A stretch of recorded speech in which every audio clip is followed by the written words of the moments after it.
I shot my very first music video by telling the artist, hey, I know I'm not a music video director in your eyes, but I had this vision. I will pay for the music video. I'll pay for the wardrobe. I'll supply the wardrobe. I'll pay for everything. If you don't like it, we don't have to put it out. One of the first videos that made me fall in love with music videos was Please Don't Stop the Music. How did you land that job? You know, at the time you weren't doing that caliber of work, right? This guy calls me and he goes, yeah, you're doing the Rihanna video. You're the director for the Rihanna video. You didn't know? The minute that I touched down in Prague, bro, there are 80 fucking people, like 80 people at the airport, and they're all there working for me. J-Lo on the floor, 2.5 billion views, and that's huge. That's one of the biggest videos of all time. Are you seeing any residuals from that video?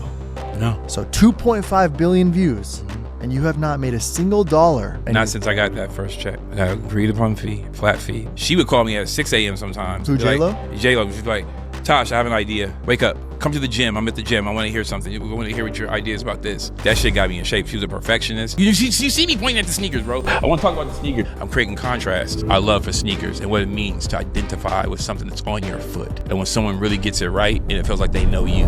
Taj Stansberry is a visionary director and artist who shaped the look of modern pop behind icons like Rihanna, J-Lo, and Usher. Not only has he branched into TV with his show for Vice, but he's now turning heads in fashion with his new line, Dead Protocol.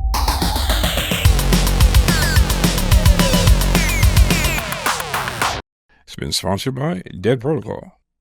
That's pretty cool, like, typeface though. Is that yours? Yeah. That's fire. Right? What is Dead Protocol? Dead Protocol is just basically like exactly what it sounds like. The protocol is something that's put in place to keep order. And I'm saying that the protocol is dead in order for me and Reed to be able to do these things, to do what we're doing now, we'd have to follow certain protocols. But if we did that, this wouldn't exist. Mm-hmm. You're breaking the norm. And it needs to be broken. Yeah. Like it's not hurting the monster. It's not hurting the big machine, but it's helping to create something else. Mm-hmm. So there's no reason why it shouldn't be. So I'm unbothered. Like people are like, well, what if you get a cease and desist? I'm like, well, that's not gonna happen because we bought them retail aftermarket. Secondly, who gives a fuck? I wouldn't give a fuck if we didn't. If it needs to happen, it needs to happen. Wait, are you modifying existing like clothes essentially? I mean, yeah. Well, I didn't sew this sweatshirt. Like this is just a sweatshirt and I put patches on it. Right. This sweatshirt has nothing to do with this shoe. But is Dead Protocol like the brand behind these things? Yeah, Dead Protocol is a think tank that reimagines, that creates and reimagines. So the Nikes are Dead Protocol? Nikes are Dead Protocol. Oh, yeah. So it's aftermarket, like it's. So this shoe was it looked different. It didn't have any color on it at all. Right? It didn't have any color on it at all. But this colorway is the only colorway that I'm rocking with. I'm never going to change that colorway or add to that colorway. Oh, how many of these do you have to, like, can you make at a time?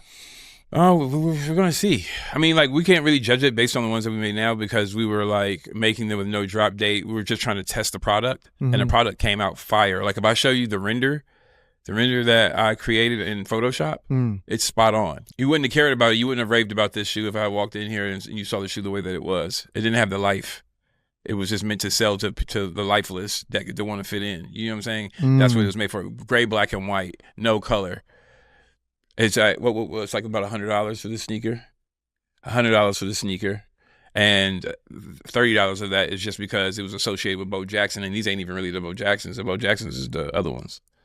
So it's like what, $70 price point retail. That's like junior high school shit. You know what I'm saying? What are you selling it for? I sold the Air Force One for $369. And is it like through a third party? Like I sold a Nike ID shoe for $369, and I told everybody that it was a Nike ID shoe. I was like, I did this on Nike ID because the point of the shoe wasn't. It was about people buying it. It was me proving that my brand. People would buy into my brand. And I told people where they could go. I was like, yeah, I will even give you my passcode. It don't have my credit card information or anything like that. I'll give you my passcode so you can go into my Nike account and you can just order them for yourself. Just change you can do that. And no one wanted to do it. They prefer the convenience. They're like, nah, because it's like, it got to come from you. And I'm saying like, you could get the same product. That is you could get the same product, but you can get the same shoe, but you can't get the same product. Oh, I see. Were you packaging it differently? Yeah, with me. Oh, that's tight. That's cool. Like, do you see what I'm saying? It's like, and I mean, and I'm not being arrogant about it. I'm just like, I had a hunch that I could do that I could sell the sneaker. Like, if you want something, bro, if you want something at this stage in your life as a creative, you want it because you probably understand that it's tangible, right? Yeah. It's tangible and it makes sense, right? Meaning that who really wants a Bugatti, bro? You want a Bugatti? That's what you would spit. That's what you want? Like, no. You would get something that's more in line with your taste. I don't know if it is, but you would do something that's more in line with your taste. And then if you could manufacture something or relive or redo something, like, oh, I want to redo we was talking about that, redo the Diablo. You know what I'm saying? Redo the Diablo, whatever, and just do like all orange digital lighting or some shit like that. You know what I'm saying? Like old casing or whatever with like with a modern sound, you know what I'm saying? Modern technology, Nakamichi beat or some shit like that. Like, it's like a mixture of it. Like, how do you tailor it to who you are? And I think you're just that type of person, like as a creative. But an average person, they want a Bugatti just for like the brand name or the flex. You know? Well, I'll say this: Travis Scott had one of the hardest Bugattis I've ever seen. I don't even like Bugatti. I don't like the design itself personally. It's not for me. Right. But Travis Scott had one with this electric blue interior. That when he opened that shit up, I was like, oh my God, that shit is hard. And to me, that's who Travis Scott is. But for some reason, and I'll just say this, I don't care.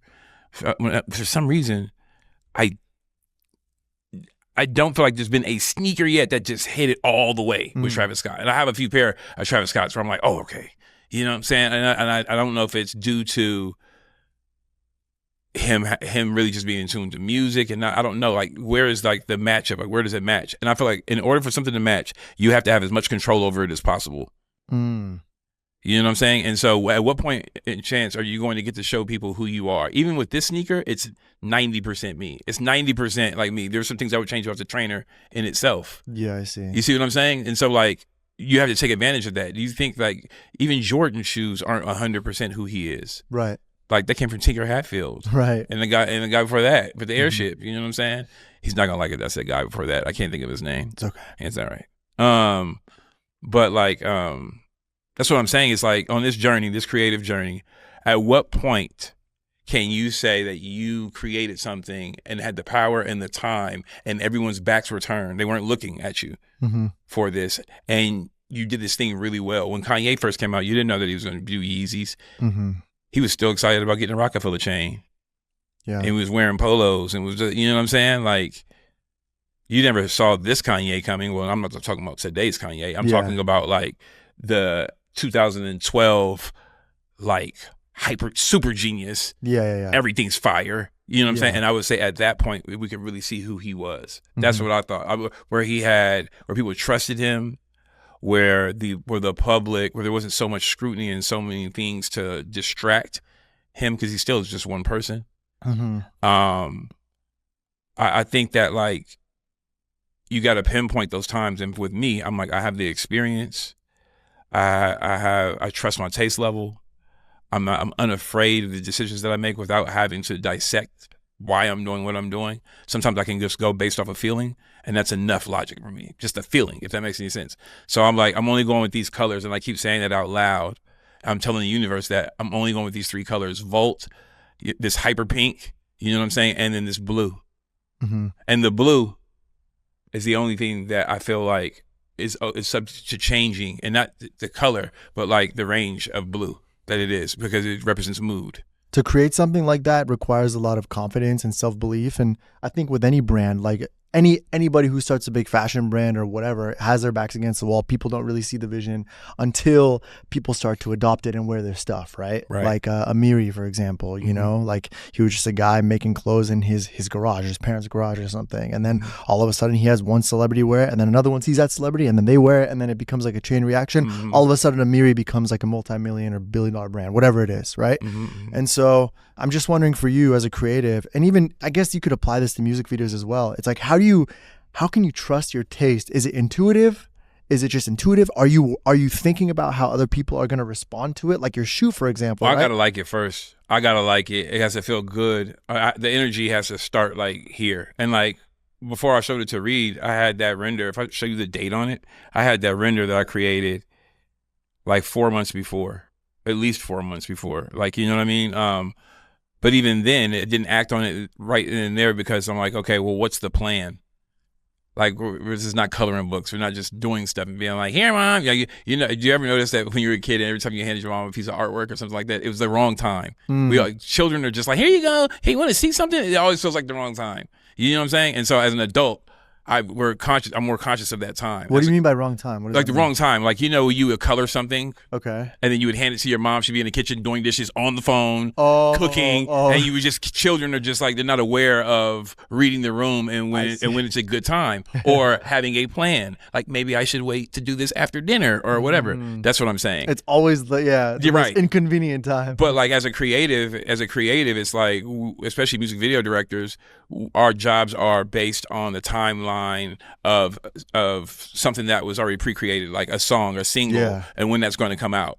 You see what I'm saying? Yeah, like, we have to shoot this before. How many times have you heard we have to shoot this before the 18th? Yeah.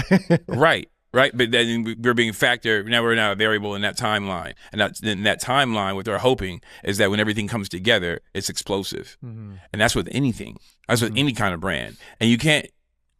Like, what are you basing it on? To me, I was basing it on summer when we got started. Right. It's not summer yet. Yeah. Right. How many units? Is this a thing where this is about units and selling millions of them?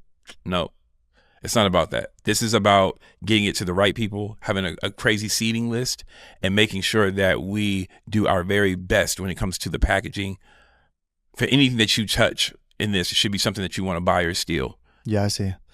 The thing about being a creative is like for me, I sometimes will have ideas and I either just put them off, or I feel like it's not the right time to put it out yet, or I just feel like it could be better.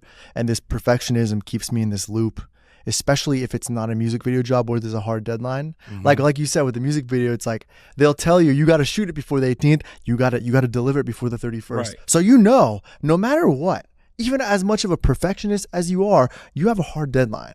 So it may never be 100% of what you would hope for it to be, but even if you get to 95% or 80%, whatever, you have to turn in by that date.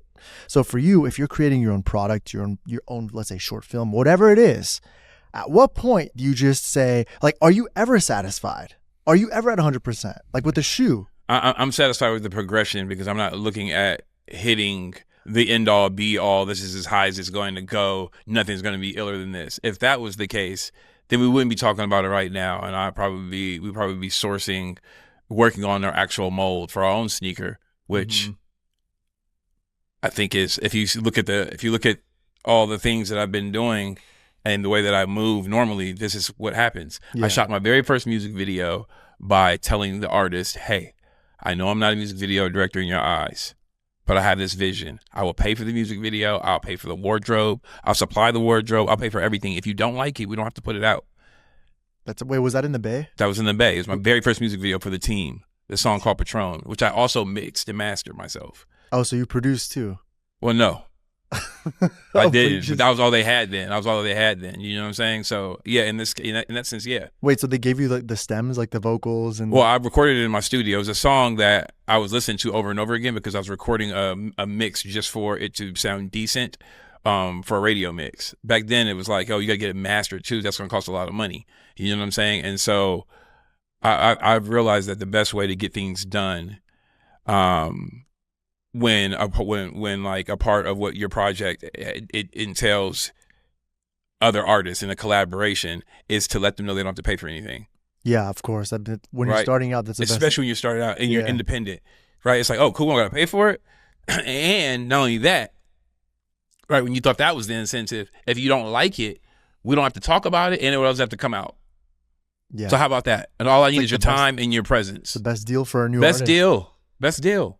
You know, it makes the video almost look good, like better than it is when you see it, because you want it to be something that you can actually use. Yeah. Especially around that time. No one's walking up to you saying, I'll shoot a music video for you. What year was that? 2005. Oh, bro, 2005. What camera did you shoot on? I shot it on it was a MiniDV. Is it a DC100 or is that DVX100? DV100? I can't remember what the model was. Yeah. Panasonic, I think. Okay.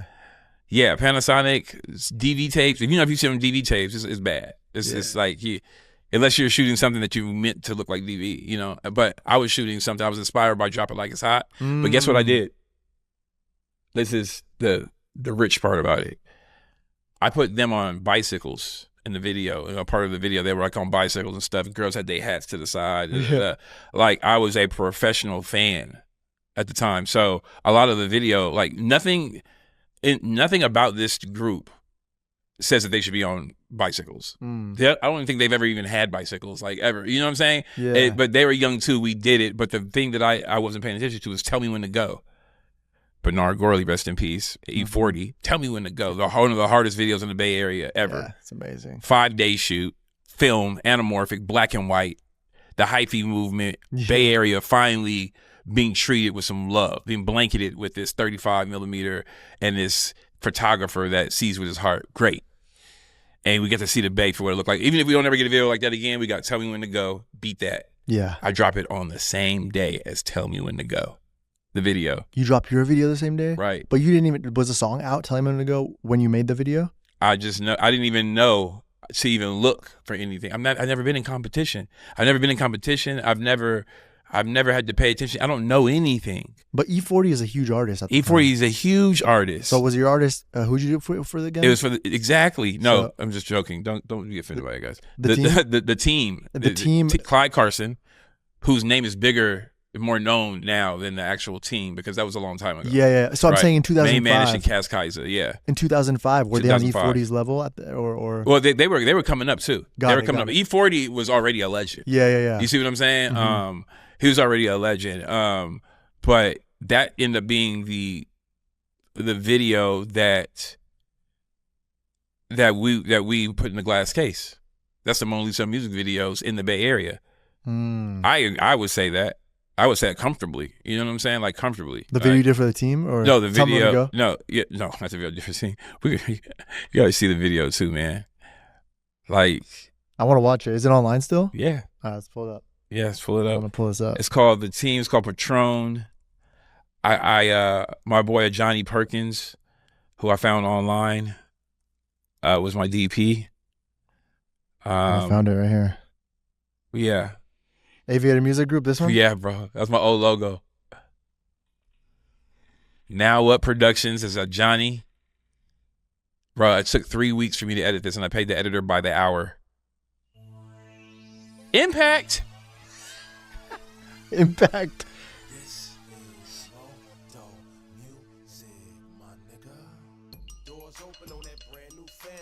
Look at the chirons, bro. It looked like a novel.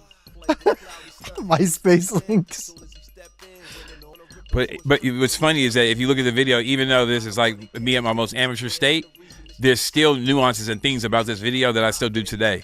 It's just sharper now. You know what I'm saying? Like who you are is going to show in anything you do. This is good, bro, for a first video? First video bro. Ever? It gets better. And I wrote one of these verses. That's my You wrote the verse in the song? Yeah, I wrote a verse on the song. You could tell because I'm talking about clothes. All those clothes that you see, everything, I designed that myself. All this stuff was like, these are all my clothes. Even the hats that the girls are wearing.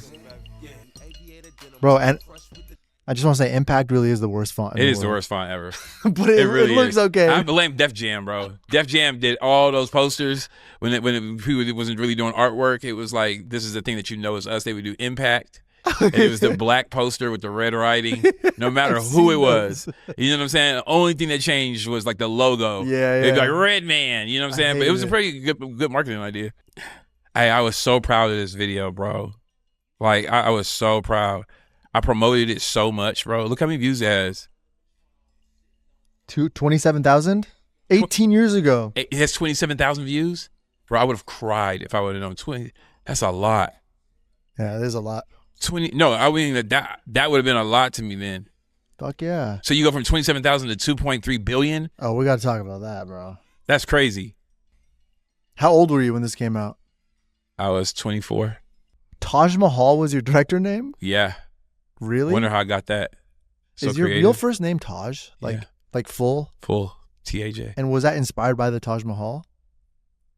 I don't know if that's a dumb question. That's a fucking crazy ass question. I won't say dumb, but that's fucking. If you ever asked a dumb question, wait, why? Why is that dumb though? Because how else would I come up with Mahal? Well, I don't know. Like some people have like puns, like they come up with puns with their names, even though if it's not related to something. Because you're not Indian, you know. I'm not.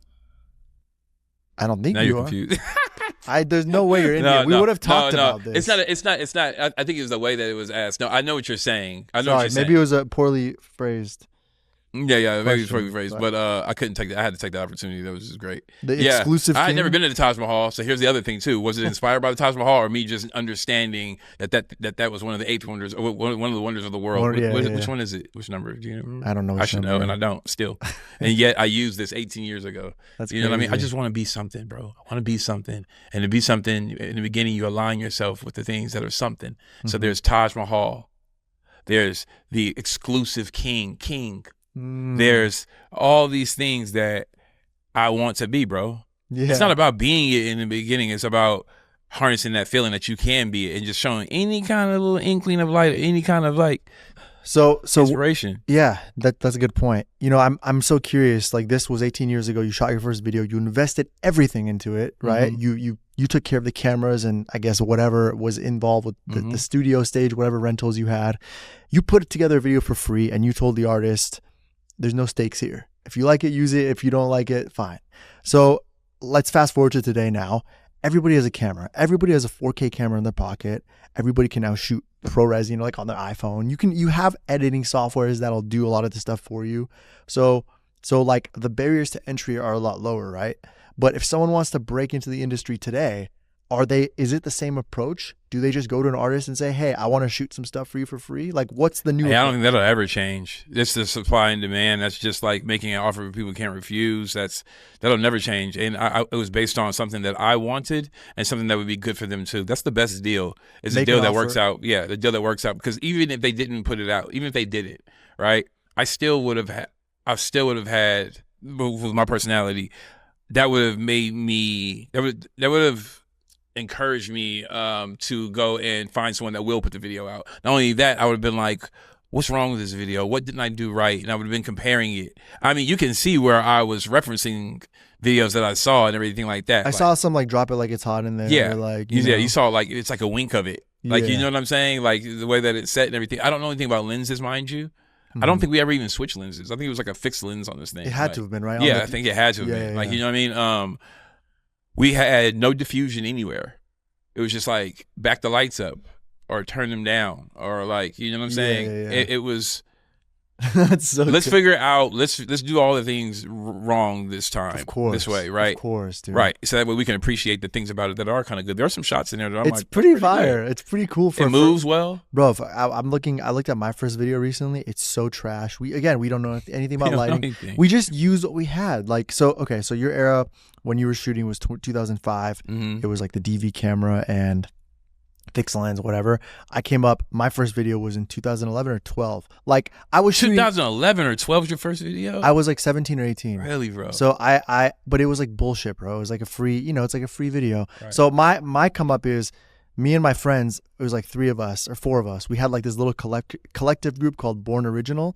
And it was like, I was like director / editor / producer. Then my buddy was like the creative director. Then somebody else was the cinematographer. And the other guy was like our social media marketing guy. Right. We were like a collective. And this is right after Instagram came out. You know what I mean? And Instagram was starting to become the thing, the platform. That's lit. You got to start when Instagram was coming out. That's so exciting. It was exciting. But like you, we just used the tools we had. We always borrowed our friend's Canon 7D. Her name was Gabby, I think. 7D crop sensor. The 7D crop sensor. And then we'd be lucky to get a hold of like a 5D Mark II or a 5D Mark III when it came out. It came out around the time. And then I just had a Canon Rebel T2i, T3i. I had a T3i. So we were like alternating between these cameras. But our first shoot ever was with this artist who was under Kid Ink. So remember Kid Ink? So he was signed. I always like that name. The name Kid Ink was always hard to me. Yeah, super fire. Yeah. And his name was Sean Brown, and he was like signed to Kid Ink. And that was like one of our first videos. And or maybe the first one. But I remember our shoot, bro, we had like 7 cameras that we borrowed from our friend. Like 7 cameras. It was 7 angles. But you have 7 TV. Bro, you have 7 operators though. You know what was so amateur, bro? We used like the same lens on all of them. You're just backing them up like. So it was like same depth. It was the same depth. Right. No dynamic. It was so amateur. We didn't know how to light. We didn't know. We we got Home Depot lights, and we like did scenes in my friend's garage with like a shitty green screen we bought from wherever, like a green blanket, and bro, it was just the most. It's the best thing ever, bro. It was the fucking best thing ever. And to be honest with you, bro, one day hopefully they'll be like, you know how you go to the Louvre, right? And you're like, whoa, this is crazy. Bro. You know, you got like all these like Rembrandts and all this stuff.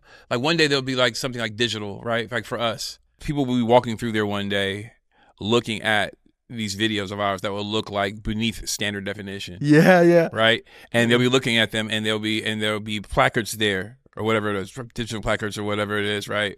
Where we're explaining, our likeness is explaining the videos based on our treatments. Yeah. Right, You're so right. So right, and look, and in that moment, man, we've now taken the place of Rembrandt's. It all repeats itself. Is it time to do this now? It all repeats itself. You know, why do people go to the same museum twice?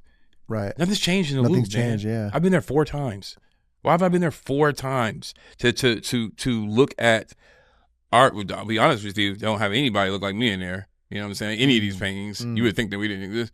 But they died 400 or 500 years ago, bro. Like the 1400s. Yeah. You know what I'm talking about? Like Leonardo da Vinci, bro. Like Da Vinci wasn't even his last name. So I'm saying that people will talk about us like that, but there's more information now. Yeah.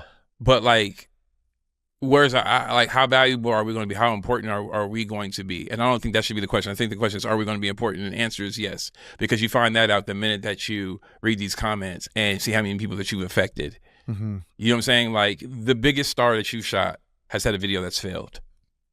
Has that a video? J-Lo's had 3 videos, I think, or I don't know how many. I won't say how many, but she's definitely had a video that she didn't put out before. Oh, that's been held. Yeah, that's just been shelved. Like shelved, yeah. She's had to. I don't know this for a fact, but I'm saying it's like the chances of her being around as long as she's had, you know, for sure, been around and not have a video shelved is crazy. But my point is just like, well, On the Floor is the biggest video she's ever had. I was lucky enough to be the director for that. Shout out to you, man. Oh, shout out to everyone. That was a very hard video to shoot. Like very hard video to shoot because they're like, yo, they didn't want to do the new thing, and I was the new thing at the time. I was the it thing at the time. So you know what I'm saying? And so I have to like prove that I'm more than the it thing, because the it thing is not cool, bro. What do you mean? What is the it thing? The it thing is what's popular at the time, and what's popular isn't always the best. We know some. Come on, we know some directors that they had their moment. And you're just like, that's not that good though. You know what I mean? So is it good for the culture? Is it good for it? And I'm just like, I don't know. Like, you know, but I wanted to prove that I was more than that. I had Anthony Mandler, by the way, mind you, who does not just teach. He doesn't teach filmmaking. Yeah. He didn't teach me filmmaking. He taught me to have discernment and to ask why. Why are you doing what you're doing? Are you being honest? Mm-hmm. Where is this? Why are you explaining things to people that you don't need to explain? Like, get the job first, right? Then show who you are, right? Show who you are. And at some point, some midway point between the treatment, production, and getting on the shooting it, and then the edit, you know what I mean? That falls apart, but a little bit, but it also like, you know, you get the final product. Like if I look at Please Don't Stop the Music, I can still see some of Patron, that last video I showed you, in Please Don't Stop the Music. I can see Please Don't Stop the Music in Young Jeezy and Neo. Or Usher's video that I shot. You know what I'm saying? And it's like you can see it, and then I can see some of the things that I've lost because I've replaced it with things that I learned about myself. My point is, bro, like music videos, they're never going to die. We asked that question earlier. They're never going to die, but everything needs its turn. Mm-hmm. It needs its turn because it's all a part of the story. You know what I mean? Like Cole Bennett is a part of the story. Mm-hmm. Like Lyrical Lemonade is a part of the story. Flipping it on people. Yeah. You know what I'm saying? Flipping it on people quietly. Like, you know what I mean? And then making a whole bunch of noise, and us sitting around like trying to figure out like, well, how? And it's like, well, it's the conversation that he's having. Mm-hmm. It's the conversation that he's having. That's the same conversation, but it's what I did with the team. Had I not done that, I wouldn't have gotten the A's video. Mm-hmm. The A's video was like with AE. Was it Yada I Mean? Yada I Mean. I think I was watching that recently. Bro, I thought when I did Yada I Mean, I was like, it's up, bro. Yeah, it's over. Man. So that came after the video we just watched. Yeah, that was the second video I shot. Was Yada I Mean. Oh, and it was with this group called the A's with a Z, apostrophe Z, AE, who's out here now doing his thing, modeling, you know, doing all types AE of like music. Tyga's AE. Yes, he was in the A's. Yeah. Oh my god. He was the head. Yeah, he was like He was in the Ace. Him, shout out to Speedy and Ice. Him, Speedy, and Ice. Oh, and I was a photographer for them. And in exchange, their uncle gave me my first camera because he thought he wanted to be in photography. And he was like, man, he's old and retired, tried to get into something, didn't like it. Mm-hmm. He can afford to give away a camera or let me borrow it for a long time. So I had his Nikon for like 2 years. That's what I was shooting on. I was shooting on his Nikon. Right, I see. That's crazy. So you picked up photography simultaneously with directing, or photography was slightly prior? Photography started in high school. Yeah. I started in high school. For some reason, I after football season, a whole bunch of like bad things that happened. I just decided to like not go to my art period got changed to first period. I just wasn't going to first period, so I almost failed. Right. And so she was like, "Look, I'm gonna need you. I'm gonna pass you, but I'll say I made a mistake if you don't, and take your diploma away if you do not do this art project. Here's a camera, and I want you to go and shoot whatever the project was. I can't really remember. Forced into it, kind of. I was forced into it. In 3 months, within 3 months, I had to so I got my diploma, graduated, and I had to bring that back, like the first day of school when I've already graduated, in order to keep my diploma, which was the deal between me and this teacher who I won't name. You know what I mean? So shout out to your teacher. Shout out to her, man. She was great. I'll name her, Miss Stern. And she was like dope. She was super dope, and she was like, I don't understand you, like you don't know what you don't have. That's a tragedy. Like the thing that you have, the talent that you have, is something that you shouldn't even be allowed to disrespect it or to do anything like that until you're an adult and you understand how valuable it is. Yeah. It's like playing sports. Like don't quit. Don't quit until your body's gonna give up one day. You won't be able to play. So give it your all now. Like, you know what I'm saying? These kids are quitting early, and it's like no. Right. And that's the same thing it was like with art and this camera. So I actually had a film camera before, and I learned very quickly that film is expensive, especially when you have no money because you're a teenager. Yeah. And that's how I started watching Anthony Mandler's music videos. Oh, Anthony Mandler, bro. What a legend. Foreground environment, noticing things, putting people in different depths, not always in the very first layer, which is what we do because we think that's what we're supposed to do. We don't want anything. Front and center, yeah. Right. We don't want anyone to disturb. I'm guilty of that too. We're all guilty of it. Yeah, yeah. You have to start somewhere, bro. Yeah. How do we want to be seen? We don't want people to stand in front of us. That's where that comes from. We don't want any distractions around us, like when it's time for us to shine. Right. So what do we do when we put a camera on someone? We assume that there should be nothing around them. Right? Yeah. And how good does that white background look when those plasmas came out? So good, bro. It's a perfect reason. Now we don't even got to think about why we do it or not. I need one shot where it's just that. You know what I'm saying? Where there's no point of reference or anything. Right, just infinite. It's infinite. Yeah. You know? If we can explain it like that now, I can guarantee that's not how we explained it then. Yeah. We understand that now. You know what I'm saying? It's like what you understand and what you do. It matters about what you understand and your growth and who you are as a person. It matters, bro. That's why this shit takes a toll on you. Yeah. You're never satisfied. Yeah, I know. And at the time, you have to like give yourself some grace because at the time you might be happy with something, and then a couple of years later you look back and you're like, what was I thinking? But like you said, it's just with the time. When you start being honest with yourself, bro, you're a lot more forgiving, and not only are you forgiving, but you can applaud yourself with everyone else. Totally. Not from the front of the crowd, but you can clap too. You know what I'm saying? I'm happy with my career. If I don't shoot another music video, I'm completely fine, bro. I'm proud of the stuff that I've done, the work that I've done. I'm proud of it. I'm proud of the growth. I'm actually very happy, and you can see that in the fact that I'm doing other things and putting that same amount of love into it. Yeah. And I like not knowing what I'm doing sometimes, and I like that my friend that I've known for how long? 2012. 13 years, you know what I'm saying? That it went on his own journey, and we reconnected or whatever at a perfect time. What feels like great, and we can produce. You know what I'm saying? And so like I like that feeling. I like the challenge of it. You know what I mean? And I'm older now too. So I gotta tell you something. Yeah. When I was in middle school, I was watching Taj videos, and you're the reason I started doing music videos. You're literally the reason. So here's my discovery of music videos, okay? one of the first videos that made me fall in love with music videos was Please Don't Stop the Music. Back then, before there's Instagram, it was kind of hard to find directors, right? You had to go like on iTunes. I remember the directors were listed on iTunes, but before that you had to watch, MTV, and then it would have the lower thirds with, the song title, the artist, and then the director. So I'd see Taj a lot. I was like, who is Taj? But I couldn't really, it was like, I would like have to Google you, and it was kind of like a deep dive. But I went down this rabbit hole, and that's when I saw Please Don't Stop the Music. And then around that time, I think you dropped like a project with Neo and then Jeezy. I don't know the exact timeline, but I remember it was during that period where I was like, okay, this guy is sick. And I remember I saw your videos from the Bay because around that time was like the jerking movement. Remember like the hype beast jerking, And I know that was kind of correlated a little bit with like the Bay culture, not necessarily like biting the Bay culture, but a lot of what we experienced with like the New Boys and the hype beasts during the jerking movement was definitely borrowed from the Bay, like Oakland. And it was inspired. It definitely inspired. Right? But we're all inspired, like consciously or subconsciously, right? And I think that's fine. Yeah. Like people think the line is thin between biting someone completely, just like completely plagiarism, just like, I'm just gonna take your style, and being inspired. Even if you're consciously inspired, it's fine. Yeah. You see what I'm saying? It's like we're not reinventing anything. We're discovering things, and we're showing you these, we're projecting through like from different perspectives and different prisms. And I think that's what it's about. It's not about always like changing the story. Yeah. It's about figuring out how to tell it the best way. Of course, man. You know what I'm saying? Like the best way, like love stories. Someone's hurt. They used to be in love. They thought that it was going to work. Disappointment. I'll never find someone like that again. How long does it take me to get over it? Will I ever get over it? Yeah.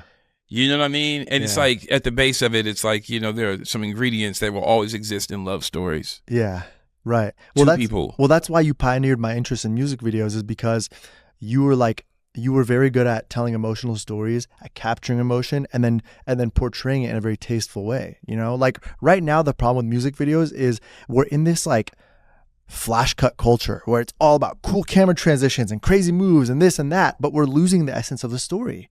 Where's the story now? It's just all about technique, right? But like in your era, especially like you and what Mandler did, you guys captured things so differently. There was like an essence to it. There was emotion to it. And that's what really got me into it. Had I seen what I'm seeing today, I may have never even gone into the music videos, because what story is there to tell now? It's different. I was a PA. I worked in I was like parking cars. It was the very first job I had with Mandler. No one on set knew that I was talking to him on MySpace, asking him questions. I would ask him a shitload of questions and then just wait for him all at once. Wait, you message Anthony Mandler on MySpace? On MySpace. Is that how you found him? That's how I found him. No way. And it just so happened that my brother, who was living in New York at the time, was doing these different like clothing collabs and doing different stuff, like merging brands, like synergy, like taking Heineken's having an event and he has Red Monkey Jeans or Visu and they're going to put it together. Well, the executive producer that produces all these music videos for Anthony is also in this other business with my brother.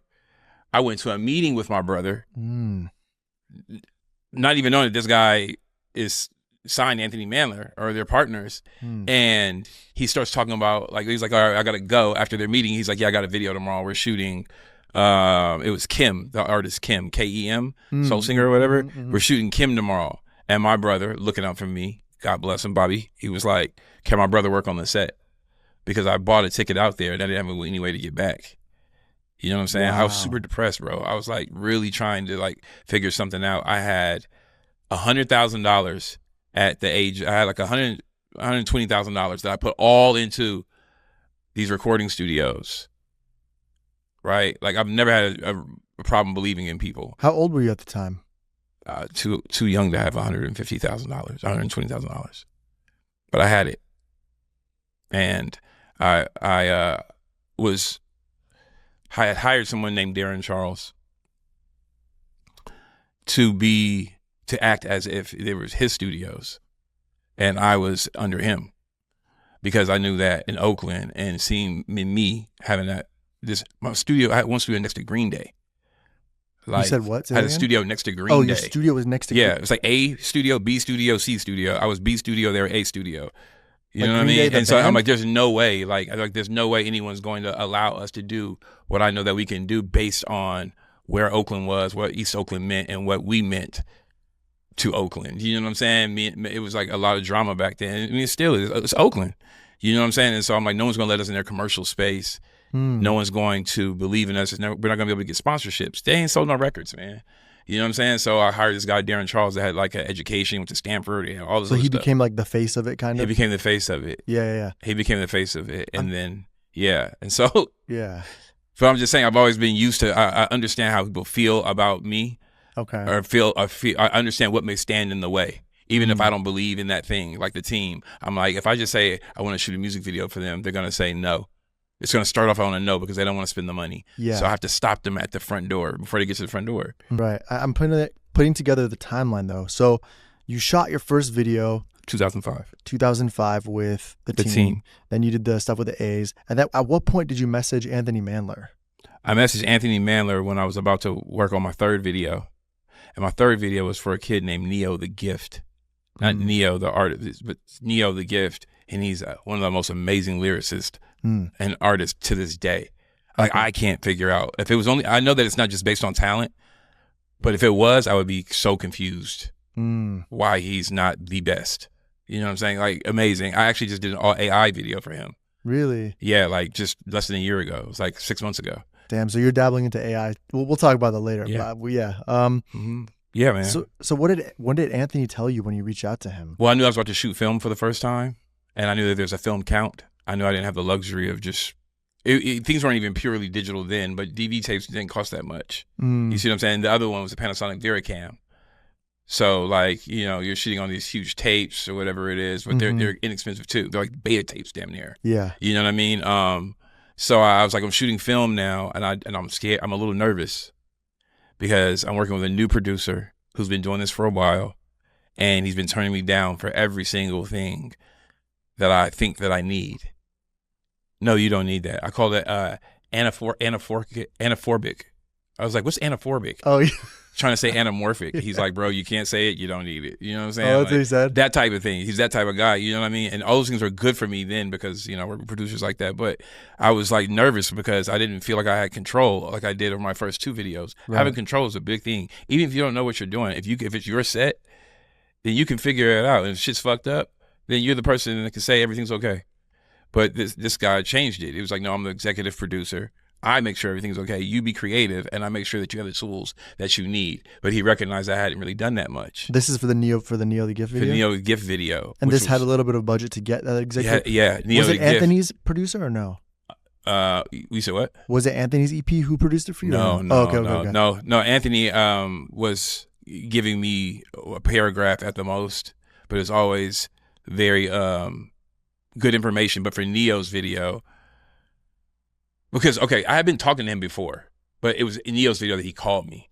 Mandler called you? Mandler called me and was like, yo, stay by your, I had a house phone. I didn't even have a cell phone, bro. And I was living in a living room that turned into a bedroom, paying rent and everything, turned into a bedroom, bro. Like in this place called Funktown. It's just crazy. Like, yeah, shit was crazy. My rent was $300 and I was always trying to figure out how I was going to pay it. Really? Right.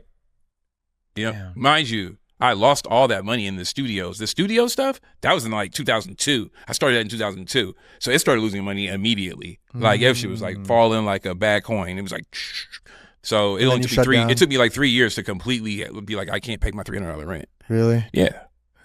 And then the studio shut down, and then you kind of... Studio shut down. So selling the equipment down to like the last wire of it for nothing when you sell it back to the same people because you don't want to, you know, selling it to someone that is going to move on in their career. Yeah. And that's excited about getting all this equipment, packaging it into their van. Yeah. It doesn't feel good. It feels like you should be that person, you know what I'm saying? So I definitely cowered it out and went to Sammy's and took like pennies on the dollar for the stuff. Really? It sucked. Yeah, that shit sucked. But that shit was like all good. It's all good now because I make decisions today based off of those experiences. And those experiences don't change. Time doesn't change it. Technology doesn't change it. Discernment, bro. It's really important, especially as a creative. It's like, what do we need to get to the next step and where are we ultimately trying to go? And it can't just be about money. Of course. If it's just about money, that's the quickest way to fail, bro. It's the quickest way to fail. You either won't make that money or you'll make a whole bunch of money and no one will know who you are. Because you decided that, you know what, I was going to do cashmere sweaters and I'm just going to do white tees because I can get them at a dollar. You know what I'm saying? It turns into a business. And I'm like, as an artist, I just don't know. Like, why would you, as an artist, how can you call yourself an artist if you're falling out of love with the art and putting everything into this other thing? And that's been like, how do you find this mid ground? And Anthony gave me the key. He's like, don't be all over the place. Listen to your heart. Execute with your brain. You know what I'm saying? And so I made decisions. My best videos were the videos where they were all about me. Like every single video was about me. And that's the nuances came in the truth. And that was the difference. It's like you couldn't point out what was so good about them, but it's like, no, I literally just went through this. Or I'm literally just going through it. On one of the sets, or a few of the sets, I had the person that I was going through it with on set looking at someone play her. Right. You know what I'm saying? In Prague, shooting Neo's video. And he's like, man, you know this story really well. I think he knew like something. I was like, yeah, stand over there.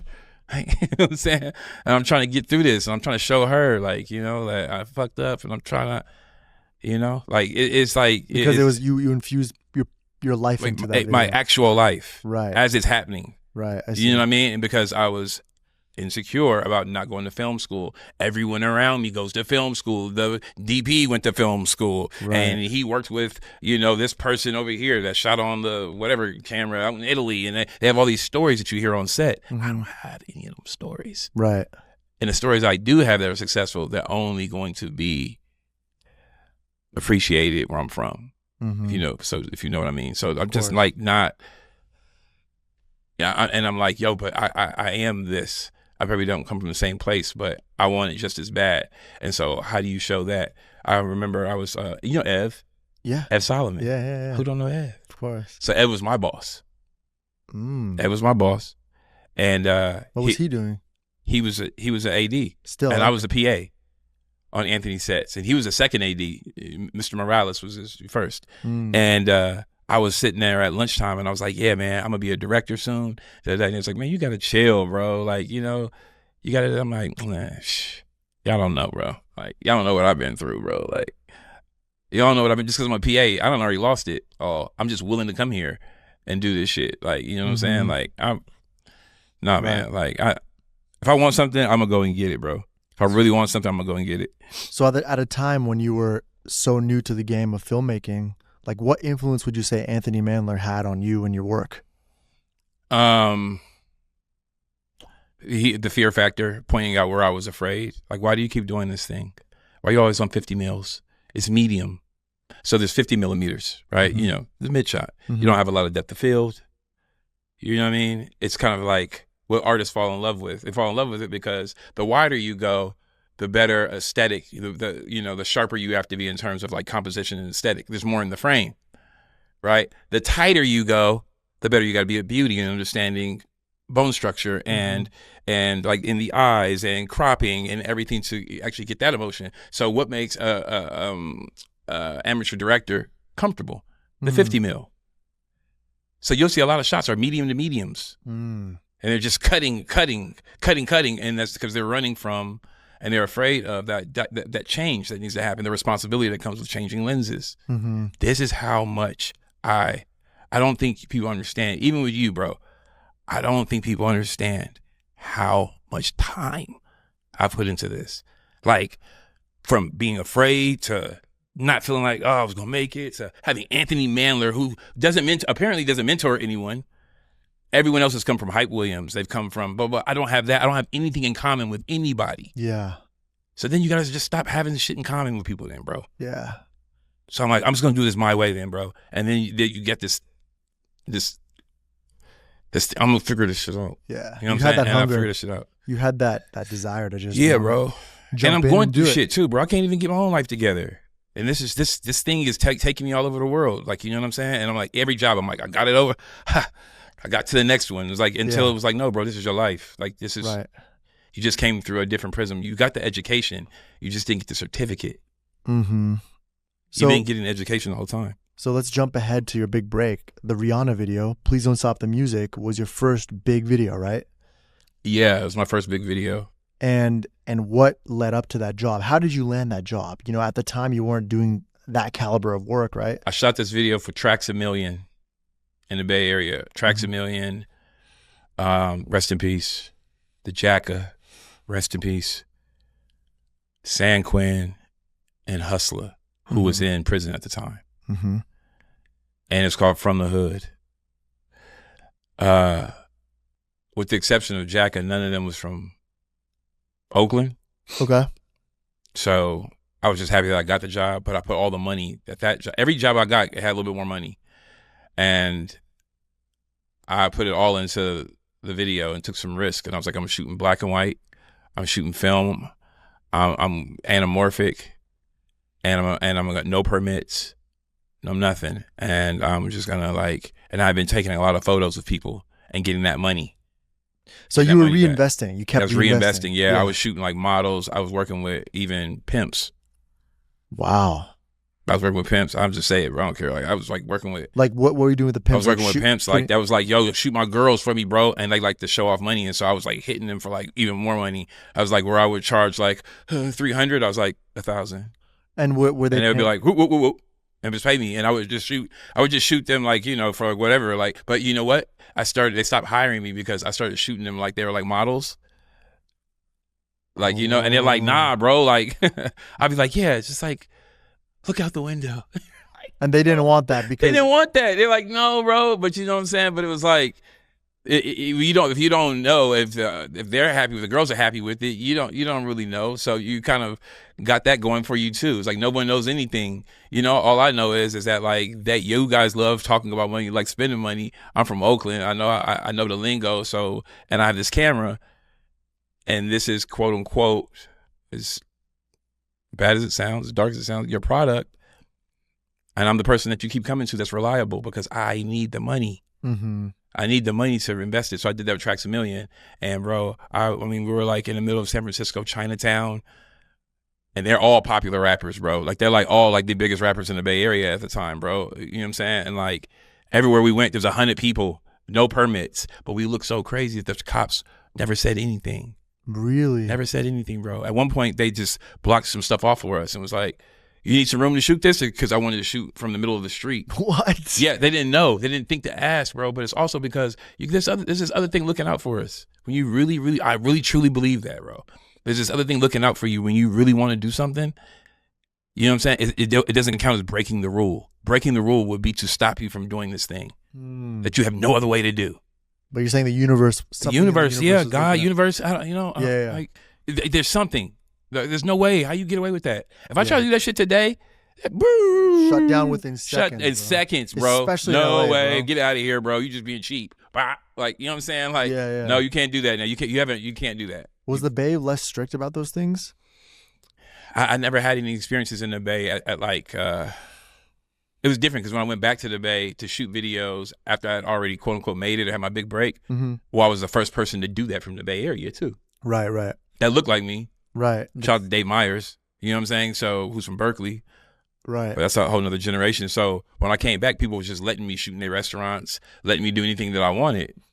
And which is, I didn't understand that either. I was like, wait, what? Like, Right. People was just proud of me. I don't know. So you were reinvesting your money into these videos, and then were you just literally doing photography to make money, like to survive basically? Yeah. At that time? Mm-hmm.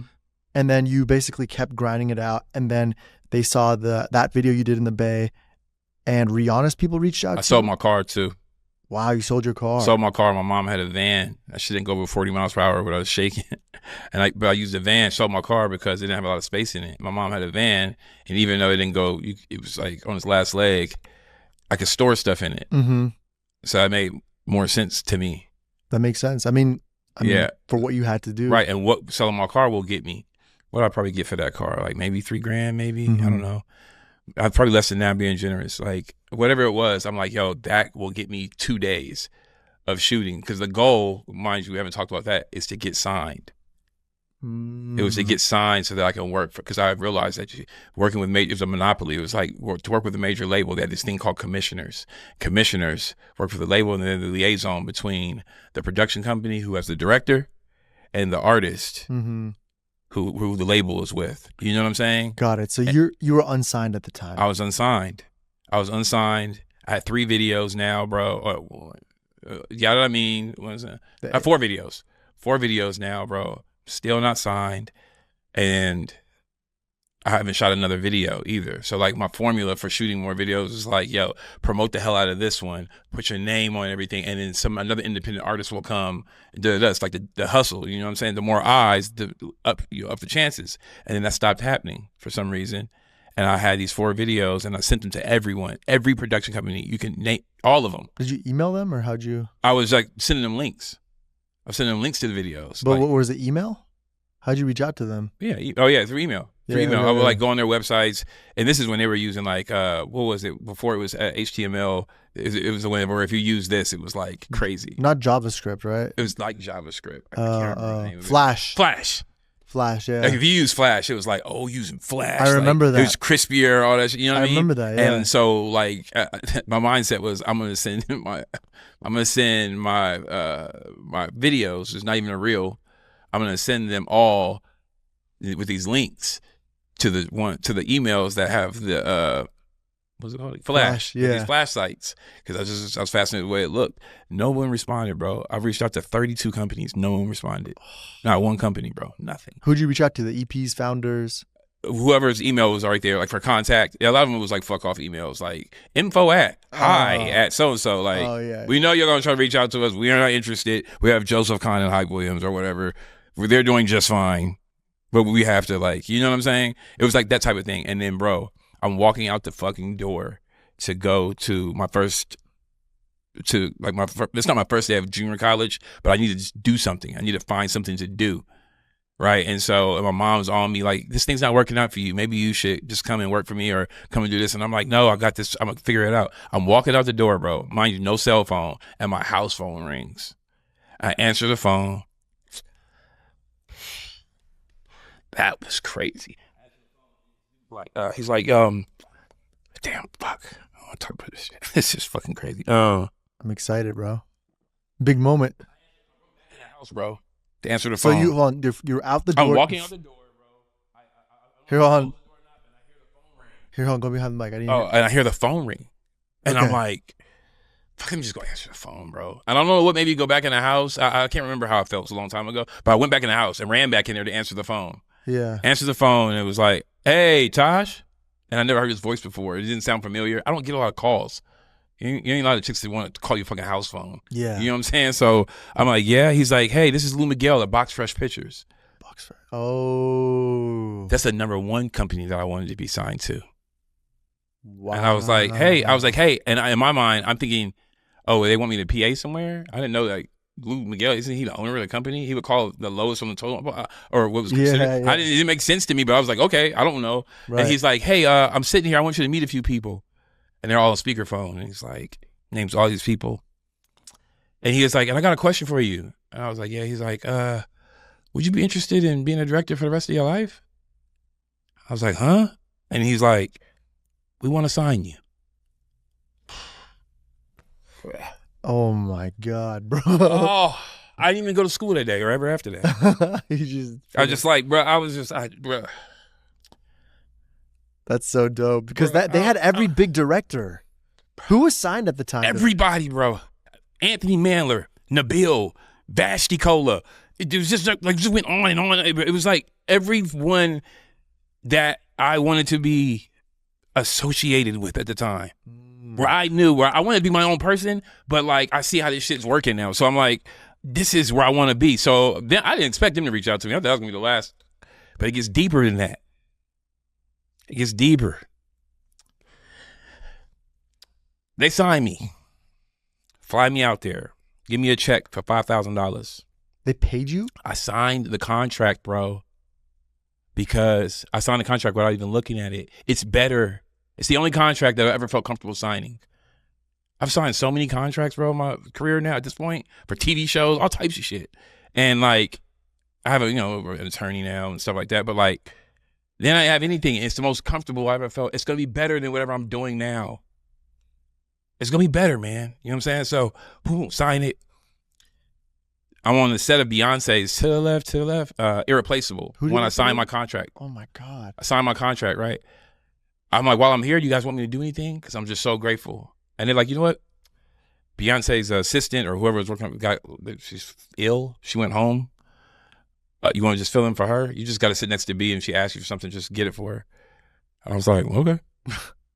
So I'm just like, she never asked me for anything, like nothing, hardly ever, never even like, you know. So I'm just sitting there the whole time. But how was Beyonce when you were next to her? She was cool, but I was never like, I wasn't a big like. I was a fan of whoever I was working with, bro. To be honest with you, like, I mean, I knew who she was, but I wasn't like, you know what I'm saying? Like, I think she had just got, maybe been with Jay for a little bit. She was still calling her boyfriend. She was like, my boyfriend. Da, da, da. Wow. So this is like a long time ago, bro. It was 2000s. Now it's 2006. This was like Destiny's Child was having their run. Yeah. Yeah, and she had just did like to the left, so I was thinking solo, huge, Anthony shooting it and like past the Yonkers, this massive like castle house or whatever. There's all this shit going on, and he's like, Taj, come here. What do you think about this shot? I'm like, huh? It's just so much going on, bro. I just signed my contract. I still don't feel like I know anything, and I'm about to go back to the airport the next day, and I'm leaving the office, and they're like, you don't want your check? I was like, what check? He's like, did you read the contract? I was like, no. And then he just like smiled. He was like, here, man, it's gonna take some time to get you acclimated in the industry. So you still have another like war fight you have to, because like Anthony Mandler, right? Like he studied with like Antonini out in Italy, and like they have these roots, and they have photography, and they come from something. I came out of nowhere. We don't have any. I have 4 videos, bro, and only 2 of them are really show promise. Yeah, right. Right, so I get signed, and Anthony sort of kind of has my back, right? Like he's busy doing his thing, and he's like killing. But Anthony knew you from MySpace? Is that from MySpace? So he kind of like was supporting you in that journey. Yeah, and I saw this video he did for Rihanna called "Irreplaceable." I mean, not irreplaceable, "Unfaithful." And the way it starts off before the music, I had never seen a music video start before the music started, and it was dum dum, dum dum, and she's walking toward the mirror, and it's handheld. And she's walking toward that vanity, that full length vanity, and there's all these signatures on the wall, like she's in like one of those like what's the name of the place that they tore down on House of Blues, and how every artist signs the wall, so that shows like the promise where she is in her life, and she's backstage and she's walking toward this mirror, and it was like dum dum at the tempo of the heartbeat. But it was just so ill. I watched the beginning of that video so many times trying to figure out what about this that I love so much. And it was the handheld, which I was always against, because I was like, it's sloppy, and put it on this and makes its line straighter. Mandler was so good at handheld. He was so good at handheld, bro. So it was like the way that it moved, like lateral movements. Like we don't walk side to side. Right. You see what I'm saying? Like the way that he understood connecting real life and human beings and how we see things and projecting that through a camera. It was remarkable. I don't think there's anyone that does it any better. No, he's so good. He's not even a music video director. He never has been. He's a filmmaker, bro. Yeah, he's a filmmaker. That was shooting music videos, and a photographer. Yeah. That's just uncanny. Yeah. He has uncanny ability, you know? And now we have these conversations, and it's kind of odd because I have my own opinions about stuff. You know? And he's been like my brother and mentor for almost 20 years. Shout out to Anthony, man. Shout out to Anthony. So then, how did you get Rihanna, bro? Where did Rihanna come from? What? Anthony was like, look, I heard you wrote I wrote all these treatments, and I write the longest treatments. There'd be 8 pages, no references. Nigga, typeface 8.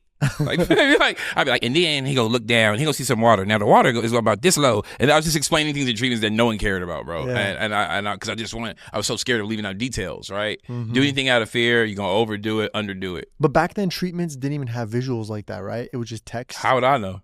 I was told that I was writing stuff for like videos that I should have gotten. And what I mean by that is like I can coach a director now on how to get a job. Right. I go, who's it for? What labels you with? Oh, they like this. Write it like this. More visuals. Go here. Go landscape. Do 2 pages. Oh, that's interesting. Yeah, I can like coach people through that like easily. Okay, so then what did Anthony do for you to get the video? Anthony was just like, look, you have the talent, but after a while, your name has enough spark now because you're on the website. And I didn't know I was on the website. I would go to the website every day, and I'm like, when are they going to put me on the website? And then I stopped checking. And when I stopped checking, I guess I had been on the website for a while. He's like, you've been on the website now for like a month, and you haven't gotten the job yet. So, actually I did. I did Sterling Sims video. That's why he said that. Sterling Sims and like the Young Bloods, right? And That video was on Def Jam. He got the right push. Now my name was out there. It was on 106 in Park. My first time I seeing anything, seeing my name on 106 in Park. And he was like, so the name is out. The video did well. It's doing good. It's number 8 now. I was like, my video's number 8? Oh, shit. So that's what it was. So then he was like, look, but there's too much of a gap in between that. So now it's going to look like you're a one-hit like wonder. There's that world that exists too. It just doesn't, it's not as vibrant or as loud as music. But people are talking. If you're getting work, then people are talking. If you're getting another album, then you're doing well. Everything's based on productivity. Yeah. Right? The busier you look, the busier you... So he was like, you need a jump start. And so he went to Rihanna. And he was like, Taj is going to... He was shooting 2 videos in Prague. One that was a $700,000 video for Shut Up and Drive. Wow. And then a $75,000 video for Please Don't Stop the Music. That was $75,000? $75,000. That looks amazing for $75K, bro. With $75,000 with Anthony Mandler, Worldly Perks, with Sierra Pardo, with David Beckham, with Anthony's friend, like his relationships, all these things go into it. 75 becomes whatever you really want it to be. Steve Shivers as my DP. Oh my God. Wait, was Anthony on set with you? Yeah, he was on set, but they was just chilling. He was just like, figure it out. And I was terrible. Bro, it was in Prague, bro. And I find out that I got this job because this guy calls me and he's like, I'm walking home from the store. I'm walking home from the grocery store. And I'm living in LA now, and he goes, yo, Taj, I need your passport number. And I was like, what? Who's this? And he's like, this is Kevin, producer for Box Fresh. I need your passport number or whatever for your flight. I was like, what are you talking about? I don't know what the fuck he's talking about, And he goes, and then Ciara comes, I can hear her in the background. She goes, oh, you have Taj on the phone? I've been calling him. But I was in this store, the one grocery store in Santa Monica that gets no reception with my shitty ass phone. So, and I'm in there trying to figure out how to make a meal out of the money that I have, which is nothing. So I'm just like, I was in it for a minute, I remember. And so then she was trying to call me. And so finally got on the phone and he goes, yeah, you're doing the Rihanna video. You're the director for the Rihanna video. You didn't know? And then that's when she came out the office. It was like, you got Taj on the phone? Taj, where have you been? You can't do that. You can't just go black. I'm like, what are you talking about? I was at the store. Well, you can't go black. You're shooting Please Don't Stop the Music. Anthony's going to brief you on it. It's just shoots in Prague. You have your passport? What's your passport number? I don't have a passport. I don't have a passport. And she's like, you don't have a fucking passport? I'm like, no. Have you ever been out the country at that point? Yeah. I lost my passport. My first one, because like in a crazy thing, I got into this motorcycle accident. First, life has been crazy, bro. I got into this motorcycle accident with my brother. And I had to be flown from Bermuda and lost my passport in that accident. I had it in my pocket and had to be flown from Bermuda to New York, airlifted like immediately. I cracked all my teeth open. Like it was crazy. And like, you know what I'm saying? And so like lost my passport there out the country. So I never got another one after that. Like that's my first time being out the country. Like I didn't even know how important it was really. So what'd you do? They were like, you're going to have to go there right now, like tomorrow morning, first thing in the morning, go to this address, in Wilshire. And I was like, I don't have the money. I had to tell them, like, fuck, I don't have the money. They're like, well, what did you do with that advance? I'm like, pay off all my fucking debt and my bills and pay my landlord back in Oakland, who's like been super supportive. She was like, look, she's the one, she was like, look, you don't have to pay rent for these amount of months. I know you're struggling. I see you doing your thing. Like, you don't have to pay. Damn, that's really cool that she did. Yeah, but you're going to have to pay eventually. Yeah. You know what I'm saying? I'll give you a year. Well, the year is up. So they give you your $5K advance and you just use that to repay all your debts. And so you were kind of back to zero. And I had some other debts I don't want to talk about on here. It was like some other things going on that I was trying to get away. You know what I mean? Like, but basically you got the $5,000. You paid off most of your debts, but you were back to zero. So you didn't have money to... I'm back to zero. I've had to move. I'm doing all this stuff. I'm mismanaging it. I don't know. LA is way more expensive for the type of moving that I was doing. So when you signed, you moved from the Bay to LA? Was it? Oh, okay. That makes sense. It was either move here or move to New York. Oh, and I was like, I'm not leaving my mom. You tripping? I'm like, still mama's boy. I'm like, no, I'm not. Yeah. And I'd already lived in New York with my brother after high school, and it sucked. I hated it. I was like, no, I'm not doing this shit. Like, got it. I love it now as an adult, but then I was just too mature. It was too much of a culture shock. So I moved to LA. I chose LA instantly. Yeah. Plus, my mother took me from LA to Oakland, mind you. I was here in LA first. And my mom fell in love, and we moved up to Oakland, and I never came back until I came back. But were you born in LA? Remind me. I was born in Berkeley, bro. So I was born in Berkeley. Okay. We moved so I was born in Berkeley and we moved down to LA, me and my mom, when her and my dad split up. moved down here, and my mom did her thing down here for years, and then she fell in love with an old boyfriend, and we moved back up to that direction. Got it. And I was there for like 18 years, or however long I was there. You know, she told me we were gonna go visit my aunt, and we just never came back, bro. Like it was like crazy because she didn't know. Yeah. And so then I came back when it was time to come back. You know, when I got signed and everything, I chose LA, kind of based on that too. Looking for my old friends, thinking I was gonna find my old friends. Yeah, never. Not one. Basically started over. Yeah, basically everything that started over. So I came to LA, was like, oh. Okay, so you expedite your passport. Expedite my passport, and then like finally or whatever, they actually give me my passport at the airport. Like Sierra picked the day of your flight? Yeah, I don't have any transportation, bro. I don't have any transportation. So they got the flight for me, however they did that or whatever. And then I remember them giving me an envelope, like, come on, let's go. Like, it was like everything I was doing was wrong. And she handed it to me, and she was like, okay, he's good now. And then you fly to Prague. And then I fly to Prague. And the minute that I touched down in Prague, bro, there are 80 fucking people, like 80 people at the airport, and they're all there working for me. Who are these people? They're all like, because we had a good tech scout.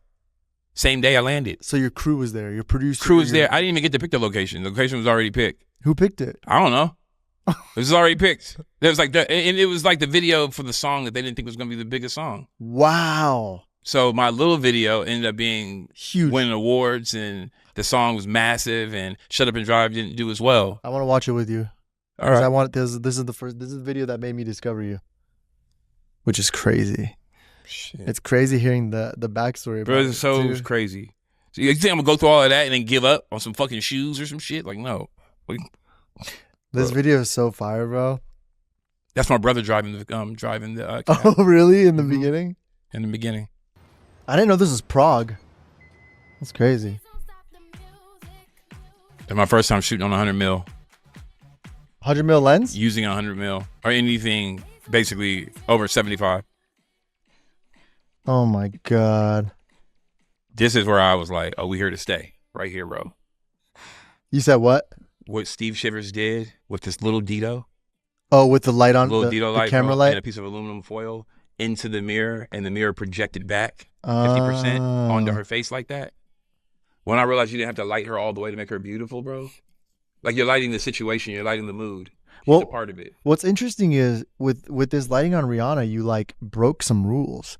Like you almost did like a flood. It looks kind of like a flood on her, which nobody ever did that for music videos back then. Back it was just soft, beautiful light. This is beautiful, but in a whole different way. Why does it work though? If you're gonna break a rule, right, then you have to kind of like you break it in the process of creating the lighting scheme, right? But yeah. Before you shoot it, what makes this good? What makes it good, right? And that is that cyan. Yeah, the cyan's beautiful. Wash, and then that feminine, that nice like. It's so good. Pink that's on her, whatever, that has depth to it. But it's not just pink. You like isolate her skin tone. Yeah. So like it doesn't look like it's. Which one do you think came first, though? I remember though. I remember. Wait, what do you mean came first? What does that mean? Like, what do you think in order of like the lights? Like, what do you think? They had to put the color first and then added for sure. Because you're right. Yeah. Yep. I remember how I discovered you. You don't remember? I remember how I discovered your work. How I was like, who's that? Wait, how'd you discover my work? This shot on the desert of these cars racing through the desert. It was like this big video I think you did in the desert for someone, and it was like these cars racing in the desert. And I was like, I saw it. I was like, someone trust whoever this is because you can't do this. This is expensive. Like, this is expensive. What video was that? I don't know. It was in the desert. It was a long time ago. Damn, maybe it was was it with the Ferraris? I think so. Maybe it was the red cars or something like that.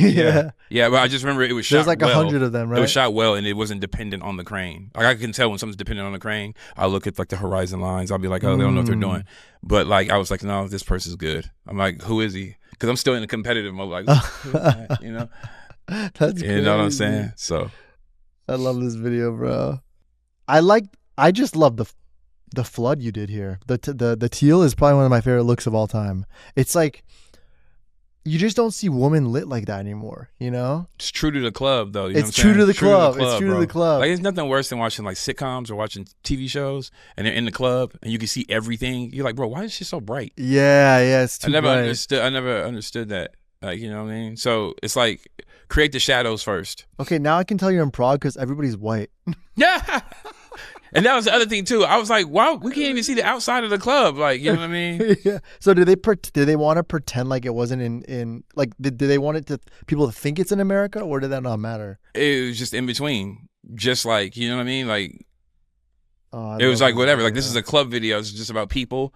And so we knew that we had a lot of white people there because I remember during the casting and trying to get people there, we're getting them in clumps. You know what I'm saying? As background. Okay, I'm stopping. That was fucking phenomenal. I love this. Okay, how was it working with Rihanna? Because she was super young back then, right? Yeah, it was great. Like, how was Rihanna's energy? Because she brought it. Super cool. She could tell I was nervous, and so she pulled me to the side. She's like, "Come here." Pulled me to the side. She whispered in my ear. She's like, "You don't have to worry about anything. You're doing great." And like, really, just like, she's hella mature, bro. She was very like just who she is now. Like, you never hear her hating on nobody, bro. Yeah, Rihanna's so like, if positive, someone so comes cool. from her place, like any woman, she's about female empowerment. It's always true too. It's never like this thing where she's like wants people to see how cool she is. Like, no, it's very genuine. Yeah, never no hatred. She'll kick back, smoke a blunt, whatever it is. She's so cool. Get back, work out, nigga, and sell out stadiums. Like, she's like she's it, bro. You know what I'm saying? Like, she was that person as a kid too, as a child, as like a young, like, what she could drink, bro. Patron margaritas. And she was like 16, no? Nah. 18? 17, 18. Okay. Somewhere in there, which is, you know. But like, to have that maturity and to identify that you were nervous and to give you the reassurance that it's going to be okay and that you're going to do great. Yeah, I was nervous, bro. That's crazy. I was bro, the night before, so first of all, when I saw my suite, I thought that was the office that we were meeting in. Like, this is your room. It's just yours. Oh, that's tight. It's at the Mandarin Oriental with a view. It's insane. You know what I'm saying? Tight. Like, it would be insane for me today. Yeah, today, you got to put me in the best yet. And at the time, it was just, you know what I'm saying? At the time, I was like, what the fuck? Like, it's making me nervous. I'm like, bro, like, just put me in that little room over there, please, bro, so like, they can make sense of this shit. And I get a knock on the door. My brother flew out there. Wow. To support me. Did you not know that he was going? Nope. And then you're like, fuck it, be in the video. He's like, but I got to stay in your room. That flight was expensive. So he gets a cot. And I'm sleeping and I was like, hey, you can sleep in my bed and I'll sleep on the cot because I'm used to that. Like, I'm the little brother. And he's like, nah, not this time. He's like, sleep in bed. You need to get some rest. And I couldn't sleep, bro. And I could hear him tossing and turning. And I was like, Bob. He's like, yeah. What? I'm like, I'm going to kill it tomorrow. He was like, you don't have a choice. Go to sleep. You don't have a choice. Go to sleep. Go to sleep. I use that shit for everything. That's so You don't have a choice, bro. Like, I'm like, you don't have a choice. I was, telling my friend the other day, we have some friends that are here on set. I was telling her the other day, like, well, what do you want? Like, sometimes I come off of very aggressive, like, where I'm like, yo, I don't want it, like, crying and, oh, I don't want this and I kind of want this. If I sense anything that's timid, I'm on your ass if I want it for you. I don't have no time for that. I have no time for that. There's other unforeseen that's out there that's against you too. You kind of gave me similar advice once. It was about writing. And I was telling you I was having writer's block. And you're like, bro, that doesn't exist. Does not exist. Doesn't exist. Get to work, man. You don't have time to waste. And it kind of shifted my perspective because it's like we always just create excuses for ourselves, And for you in that situation, you couldn't create excuses to fail. Like, you knew you had to win. You had no choice. And so you just did it, right? And I think the similar mentality applies to like writer's block or anything that you think is hindering you from succeeding in any film, especially filmmaking. It's like You're just creating that excuse for yourself. I have, mind you, I've only been out of the country one time, right? Prior to this. So I have crazy jet lag, bro. Like the craziest jet lag ever that did not hit me for some reason because I was so nervous on the way there. I'm like looking over the treatment. I'm just like to the next morning, bro. And all the fear had tired me out. I woke up, bro, and I felt like I needed to go back to sleep. And it's like, you got to get up, you got to go. And then I hear commotion, a lot of commotion. And my suite was so big, it took this side of the hotel and the lobby. I mean, like in like the roundabout part, like the valet area. Right. So I look outside the valet area, these big ass gold curtains. I look out there, and it's all these Sprinter vans lined up. And I'm like, please tell me those Sprinter vans ain't all for me. And I hear walkie talkies, and I'm like, bro, that's for you. That's and then someone had put a walkie by the door, and it was like, "Hey, do we have number 1?" And they keep saying number one, we have number one. I don't know what the fuck they're talking about. They're talking about me, bro. I don't know. Like, and every time I figure out I don't know something, I get more and more nervous. I'm hoping that these shits, I don't hope we die. I'm hoping tire goes flat. I'm hoping Rihanna just doesn't want to shoot this. I'm like really scared, bro. I'm like scared because, bro, I'm like, this is too much, bro. So like, that's what I'm feeling. We get there and then I see Steve and Anthony downstairs in the club and I see the Ari 435. And they're testing the mags. Woo! Woo! And it was like, it's now, bro. There's nothing's gonna happen. You're not gonna fall down these stairs. So what are you gonna do? So whatever you do right now, bro, is going to determine what is going to happen with you, whether you're gonna be sitting on a rod show or not. Wow. So that's phenomenal. Pick that shit up and put it on my shoulder and start. Wait, so you shot it? Like you DP'd it? Mm-hmm. No, I didn't DP it. I operate. Oh, that's beautiful. All the stuff with her and all of that. Yep. Did you adopt some of Mandler's handheld techniques in the? That's fire. Yep, I did. I adopted it. And he's a lot looser than I am. Yeah. Because he had been dealing with foreground and he creates his own foregrounds and pockets. I thought that he was shooting the stuff that's in the foreground. No, it's just in the frame. He's shooting through these things. You see what I'm saying? And he wasn't afraid of silhouettes and stuff like that. And so I was still like creating like structures, but they didn't have any reasoning. So, but people give you the best reasoning. So it was the best video for me to shoot that was big like that with a whole bunch of people because they're dancing and having fun. Right. So it kind of creates movement for you. And we were playing music that had different tempos. That's Rihanna's idea. I mean, I had the same tempo, not different tempos. But it wasn't the song. Yeah, it wasn't a song because she's seen people tiring out. Oh, from so a song she that wants they'd to never switch it heard up. before. Oh, so it has a sample that they've heard. It's the worst kind of scenario to play something 100 times. Yeah. So there was the same tempo, and people were just having a good time and dancing and stuff. That's why the energy just like kept going because the songs were different. Right. That makes sense. Which is a bitch for me because I've been practicing this one song. Don't throw anything else at me. Like, you know what I mean? Right. And then when it was over, it was over. Yeah. It doesn't really matter for B-roll or whatever, I guess. Yeah. And I'm waiting for the video to come out for like 4 or 5 weeks, and it comes out and it says director Rihanna. What? You didn't get? I'm watching it in front of all my friends. I bring all my friends over. They didn't give you this credit? is something that me and Reed would be. Oh, he's laughing, bro. I knew it, bro. Hey, bro. I don't know if I heard. I don't know, but that is something that our friendship. You know how you have certain friends like we laugh at people. Like we laugh. Like if that would have happened to him, I'd be like. And not even hating, he would know I love him, bro. But it would have been like, nigga. Like, you know what I'm saying? Like, bro. They didn't give you credit for that video? Rihanna. Why did they do that? Rihanna. Bro. My hair on my neck, bro. I got so warm with embarrassment. I put it this way. I'm pretty hard to embarrass, bro, because I don't care. I don't really care. Like, I'm like, whatever. Like, you know what I'm saying? Like, whatever. Like, I'm pretty hard to embarrass. I was embarrassed, bro. Like, hella embarrassed. And everyone's looking at the screen and don't want to turn around and look at me. And I don't want nobody to turn around and look at me. But I know they're going to have to. It's hella embarrassing, bro. I'm talking about crazy. I invite everybody over. Yo, they ass up. I'm telling everybody about the stories. Oh. It says, Rihanna, please don't stop the music. Directed by Rihanna. Whose decision was that? I don't know. You don't I have an idea. I have an idea that this was to be on my reel. And that's why I was operating. And that's why the camera was put on my shoulder. One of the reasons was because if I'm operating, then I physically, that's my IP because I'm making every decision on what was framed where and everything. Okay. And Steve Shivers, who's a great DP, by the way, shout out to Steve Shivers, really great guy, warm, sweet, just a sweet person, had no issue with this kid that's never put a film camera on his shoulder. He had no issue. Hey, why don't you shoot this one? So it's like everyone's in understanding about this thing that I don't understand anything really. So there's no way I'm going to pick up on that. You know what I'm saying? But they needed it to be on my reel, Rihanna. But they needed Rihanna to grow into this, this Tyler, the Creator now. You know what I'm saying? And so it said Rihanna, and I was crushed, bro. And now I got to go back to Box Fresh Pictures and question them about this, the people that signed me, who I wanted to sign me. So now I got it's like, okay, what you going to do? Are you here for Box Fresh Pictures or are you here for yourself? Groupie. So what'd you do? I went there I was like, yo, what's up? Because I've been forced to I've been forced into the corner so many times, bro. Yeah. I don't have a choice. If you're scared or not, bro, like you don't have a choice though. I mean, what are you gonna do? There's 1 foot left. What did they tell you? We'll look into it. Oh, of course. Because first of all, they don't owe me shit. Did they apologize? They don't owe me nothing. Or they apologized to me. We just gave you an opportunity. Right. It gets deeper though. It gets deeper? It gets deeper. But before it gets deeper, just remind me to bring it up again before this is over.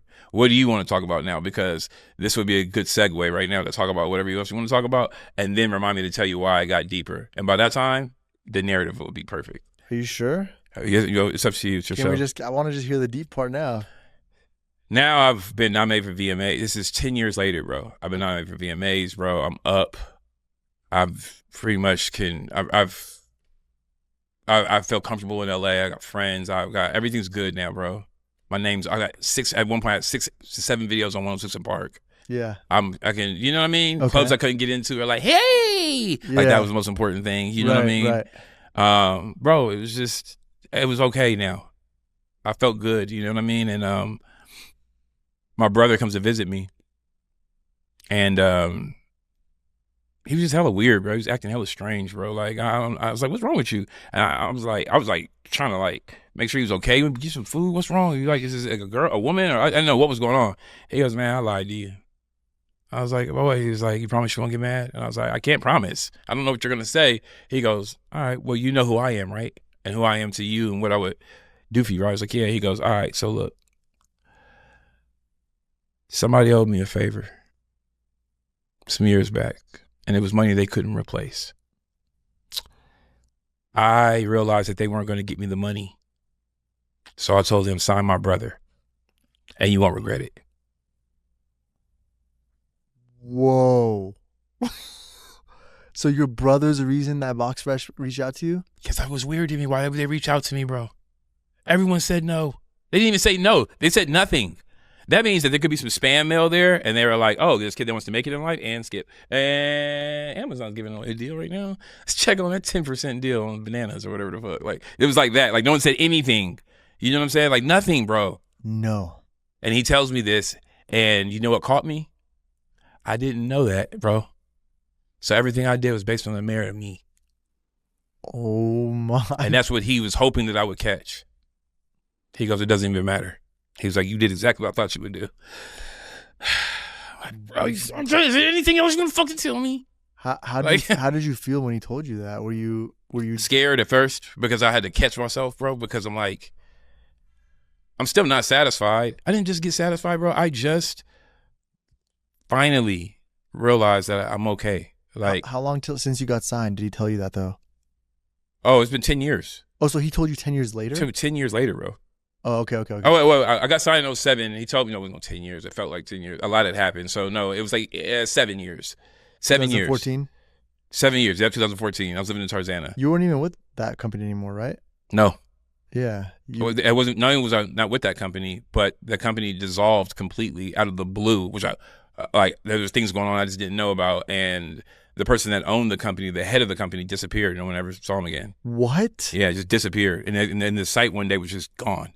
What? It was like, it just went to like, you want to buy this name? Like that type of shit. Like, so all the things that I had been looking at or whatever it is with this cool website with the reels spinning and all these, and everyone on there had like these photos where they're like covering their faces and doing cool shit.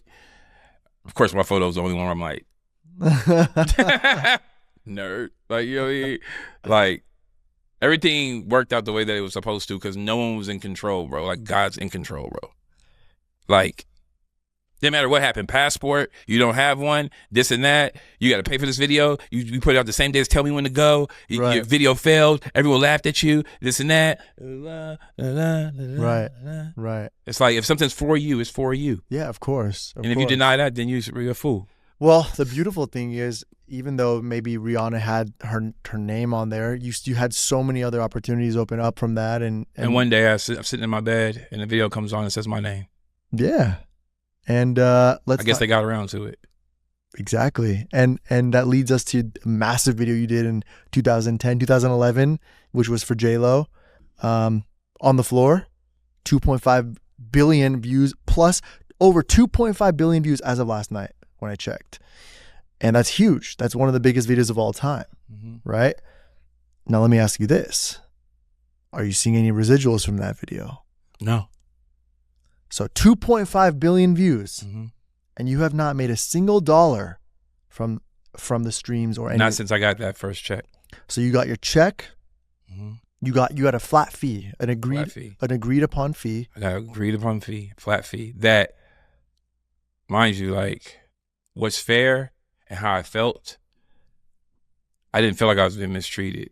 Right. Because this is 2011, the beginning of 2011. Still early in your career. It's still very early in my career where I haven't even identified this as my break. You know how I knew it was my break? Because Beanie Medina was like, this is the most important video of your life, of your career. He was like, it's probably going to be, and I don't know, I hear you could bring some magic to the table. I don't know you, so I don't trust you. You're gonna have to earn my trust. He was like very like Benny Medina is like no joke, bro. Who he is was this? like Benny Medina. He's been J-Lo's manager forever. He's one of the executive producers for Fresh Prince. Got it. From its inception. Like you know what I mean? Like he's like Benny Medina. So it's like he don't give a fuck, bro. He's about the business. He don't care. You know what I'm saying? He's like don't choke. This is very important. So they knew from the jump it was gonna be a smash. Yeah, the song was like, I guess they could, at this point in time now, like music is changing and they're testing songs now and it's just testing through the roof and they're testing overseas first. So it's blowing up and there's no streaming yet and there's just all these different things. Like, you know what I mean? And so he's telling me these things. We have a meeting every single day at 7 a.m. Wow.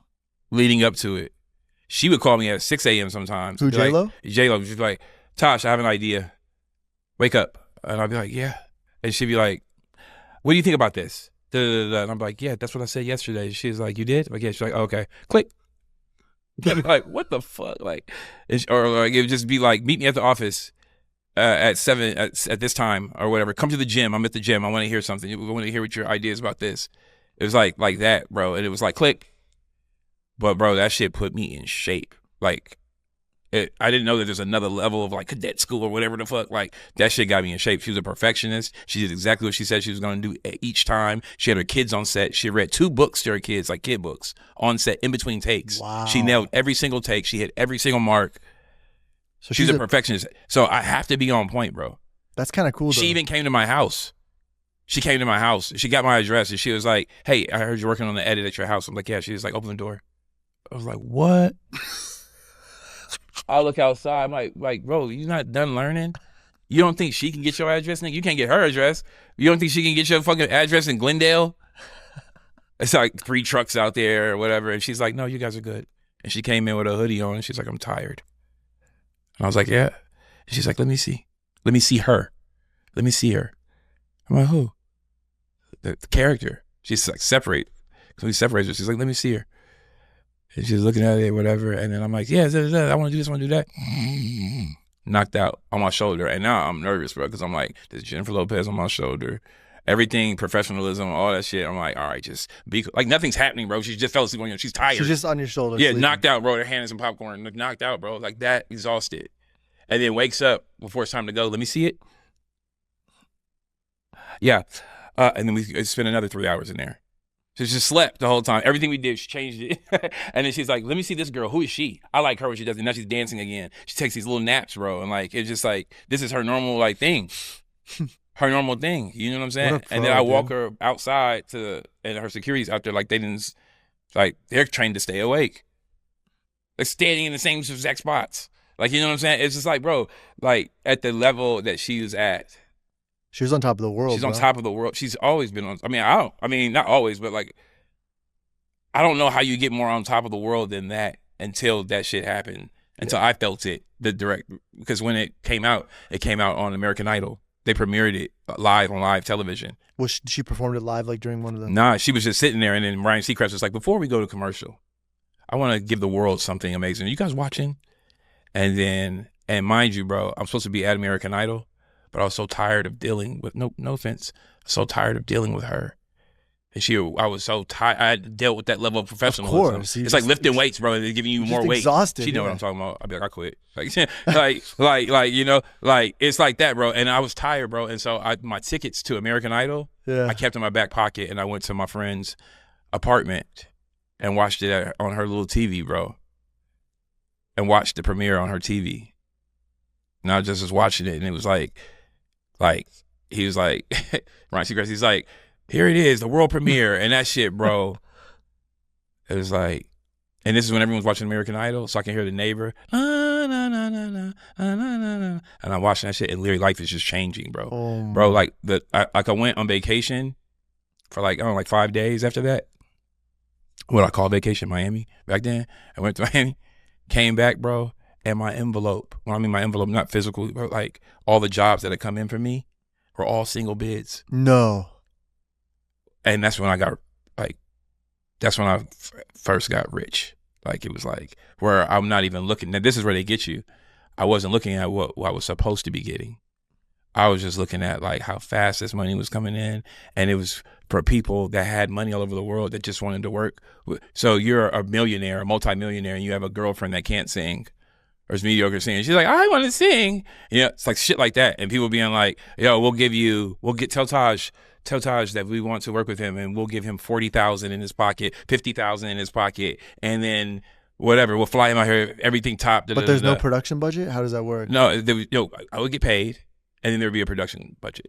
But they knew that to get me, they had to get me first. They understand the game too, because it's not just the music video industry or the music industry, it's the rich, poor shit. You know what I'm saying? Yeah. I'm rich, I know who to go after.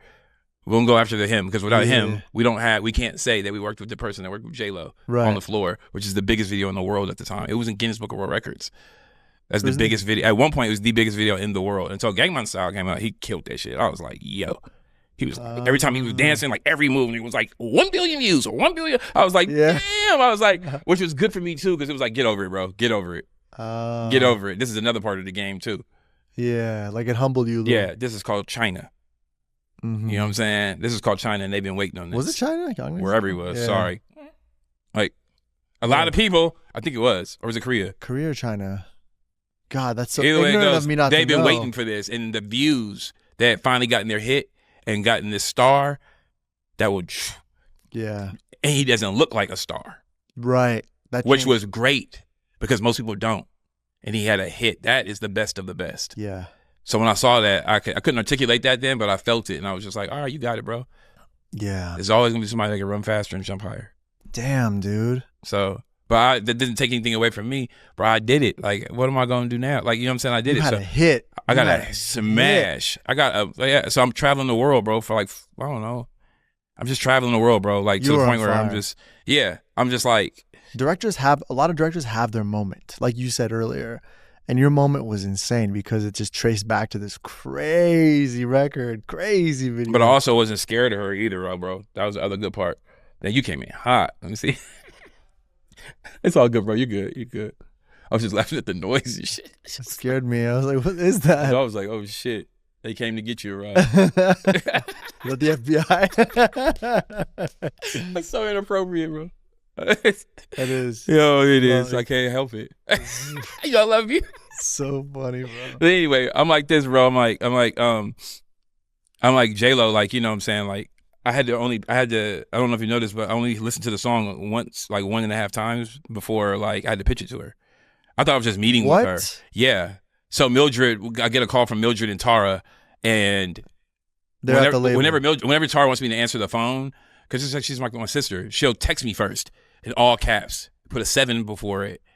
And the 7 is like not like 911. 911 could be like, you know what I'm saying? Put a 7 before it, and that means like call me right back, like right now. So I call her back. I'm like, what's up? Like, is everything okay? And she's like, Millie, and Millie's on the phone. Mildred Delamota. From at the time she was at Def Jam at the time. Def Jam, yeah. And she was like, Taj. She was like, she says J-Lo wants to meet you, and I'm like, oh, okay. I'm like, set it up. Yeah, that's tight for sure. I'm like, when? She goes, no, right now. I was like, right now. And I was painting. I was at Home Depot when they like first called me. I was painting and shit. And I'm hella far away because I'm dumb as shit. I don't know. I like went to the Home Depot that I knew. I'm too lazy to look up the one in Glendale. So I'm closer to her than I am back home. You know what I'm saying? Plus, I want to do something in LA. That's the real truth. I want to be around in LA. I moved to Glendale, and that was a stupid idea. And so I wanted to find any reason to go to LA. So I'm in LA closer to her. So I had to go there, bro, with paint on me. Oh shit! With paint on me in a sweatshirt I found in the back of my truck rental. at the time, and I just put that on real quick, and I walked in, and she's in there with hella people, and she's sitting at the end with a big ass Birkin bag, looking like intimidation, bro. Is it like a table, like a long table? She owns the building, by the way. It says JLE at the top of the building. Where is this? In Brentwood. Really? Right by UCLA. She still owns it? I don't know. But was it like a conference table? Yeah, a long one. Like one of them extendos. Like you didn't order this shit. Like you had this made. Like it was like long, and there are all these people sitting at on laptops. Were they in suits? I don't remember. I remember it was more like Paul Smith kind of attire. Paul Smith on a Friday, like seersucker shirts unbuttoned, like you know what I mean. Like the it was that kind of thing, that kind of vibe. Like where she kind of dictates everything. You know what I'm saying? Like everything. And so like yeah, she's sitting at the end of the table and she's like, "You're late." I'm like, "What?" She's talking to me. I thought she was talking to Mildred. She's like, "You're late." I still don't know why. I'm like, "Okay, well, I just figured." I didn't say anything. I was like, "Okay, well." I said, "Can I walk around the room when I pitch?" I told you about this. Remember one other thing? I'm like, "Can I walk around? Do you mind if I walk around the room?" Because I really don't have an idea. But when I create treatments, I'm always walking back and forth or walking around the room. And what did she say? And again, she was like, "Yeah, sure." And I just started walking around the room. And I was like tapping people, getting them into it. Like you know what I'm saying? Because no one wants to say no. In the moment, if you don't know that I'm going to tap you and I tap you, I'm like, you know what I mean. And they're like, yeah. Yeah. Do you think that created assurance for her? Yeah. You played a psychological game. Yeah. She put you on the spot and you're like, okay, how am I going to win her over? I know what I'm going to do. I'm going to get everybody else in the room to act like they agree with me. Well, that, and then I like, you know, I knew some things about her, like her background, where she came from. So that's important too. We all want to go somewhere. If you're still doing it, even if you haven't, you all want to go somewhere. We all want to. We're still doing stuff. Like that was 2011. Look at all the things she's done since then. Yeah. Right. So it's proof in the pudding's right there. So it's like, are you going to help me get to the next level? And that's how I started it. I think I said something like, I'm like, this video is not about the song necessarily as much as it is about where you want to go and where I'm going to help take you. You know what I'm saying? And I'm like, this is going to be you versus you. You allowing the younger you and giving the younger you a grace so that you can move on from the fly girl. That's why she was dressed like a fly girl. When she first walks in the club, she has on a tube top. She's dressed like she dressed in living color. So I showed in living color clips of her. I got clips of her and had them chopped up or whatever. And I was like, this is who you are. At like our second meeting, after I'd already gotten a job, I'm like, this is Jenny that doesn't know anything that you know. So was the order you got the job, then you pitched to her, and then? Well, no, I pitched to her like the overall idea. So was which is a little bit of everything that I've done so far. Like I just already shot Usher, and I shot this underground video with Usher that I felt was better for a female artist, not just necessarily a female artist, an artist like her, rather than Usher. You know what I'm saying? And even though it looked good, I was like, I think I missed the mark. But when you're at her house, or no, when you're at her office doing the pitch, you hadn't gotten the job yet? No, I hadn't gotten the job yet. Oh, okay. So it's just like a live, real-time pitch. The live, real-time pitch. I heard the song 1.5 times. Got it. In Mildred's rental car. She was waiting for me when I pulled up. And she was like, get in the car right now. Oh, and on the way there you heard it? Yeah, because she knew I hadn't heard the song. And somebody probably said he's already got the song. They really wanted me to because, like, I'm killing at Def Jam right now, bro. I'm killing. Like, my shit is going number 1. Like, I'm killing. I'm, like, top 3 all the time. And so, like, the commissioners are like, yo, this thing is keep making my job easy. And now J-Lo's coming up. We go look around there's me. It's like, oh, Taj. You know what I'm saying? So, boom. You know? But you don't know all that shit then. So everything's like, you know, jerky and shit. So, yeah. Yeah. That was wild, though. That shit was wild. But I got in the car after I pitched. She didn't give me no expression. She was like, all right, we'll let you know. I don't even know if she was even looking at me, bro. And then I got in the car and I was talking to my mom. I was like, I just met J-Lo. And then I got another call, and it was a 917, and I answered the phone. It was Mildred. She's like, Taj, you got it. Fuck yeah. Fire. Nigga. I was what a like, moment. I called my mom back. I was like, that shit was crazy. I was on the 2. I was on the 2, bro. Go to Glendale? Yeah, I was on the 2, and it's whack ass fucking old ass Range Rover. These niggas turned the speedometer back on at this very popular place back then where you could get cars from. Yeah. They've been good to me too. But I remember like something was going on that day too where I was like, yo, what the hell? Like they came to switch out cars and they changed the speedometer. It was just some weird shit. So there's already weird shit going on. And I just remember like, I think that I was going to confront them like later or say something. Like that was a thing I was building myself up to do. And then I was like, fuck that, bro. Yeah. Like I remember that because of that. You know what I'm saying? I was like, fuck that. Like getting the job changed. Like it just changed my perspective on everything. Like, yo, before you go crash out over something that it's not even your car. Whose car was it? It was a rental. And they were doing that because this is a luxury rental place. You want to keep the speedometer down. So when they came to do whatever they did, they like faked the switch. I can't remember. They like turned this. I remember getting back in the car and it had been changed by like. That's hella illegal, isn't it? Hella illegal. Like. What's this LA, bro? And these are luxury cars. It's not, the more miles, the less luxury it is. And I just remember being like, oh, principle. I'm a man of principle. Like, are you? You just pitched J-Lo 5 different videos that you did and manipulated this whole entire thing. Now you have to execute. But I was okay with that because now I got enough skill level to add to this video to what it needs to be. Now let's go get the crew. Chetlo Dietrichson. Fire. Who? Chetlo Dietrichson. Oh, he probably was like he probably was gone by the time you like came in and hit, but like Chetlo Dietrichson was like the DP. Oh. He was like the Megatron, like go get him. You know what I'm saying? Like very good with his crew, very mild-mannered, from Austria. Sick. Amazing. And so I went and got him. He's hell expensive though.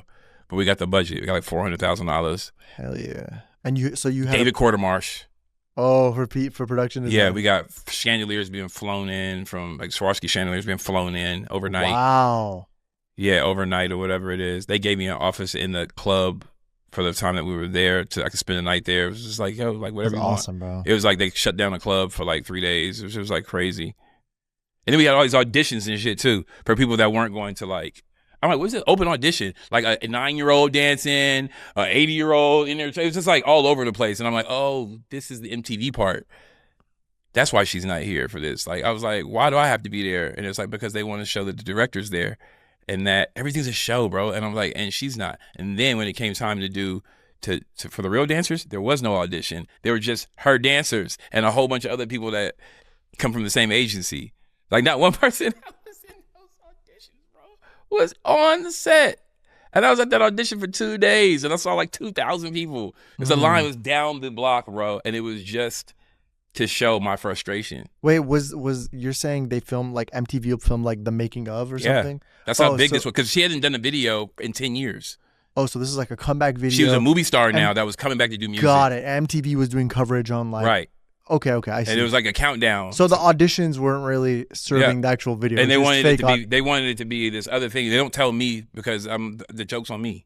Oh. So I'm in there and I'm like, why is there a 9-year-old here? Like, you're like, on the floor. Like, he's like, I'm like, bro, he can't be in this video. Like, who's like, just nothing's making sense, bro. Yeah. And all these characters are coming up to me, like people off Santa Monica, you know what I mean? It's just like a thing. And I'm like, is this a joke? Like, I don't understand what's going on. Right.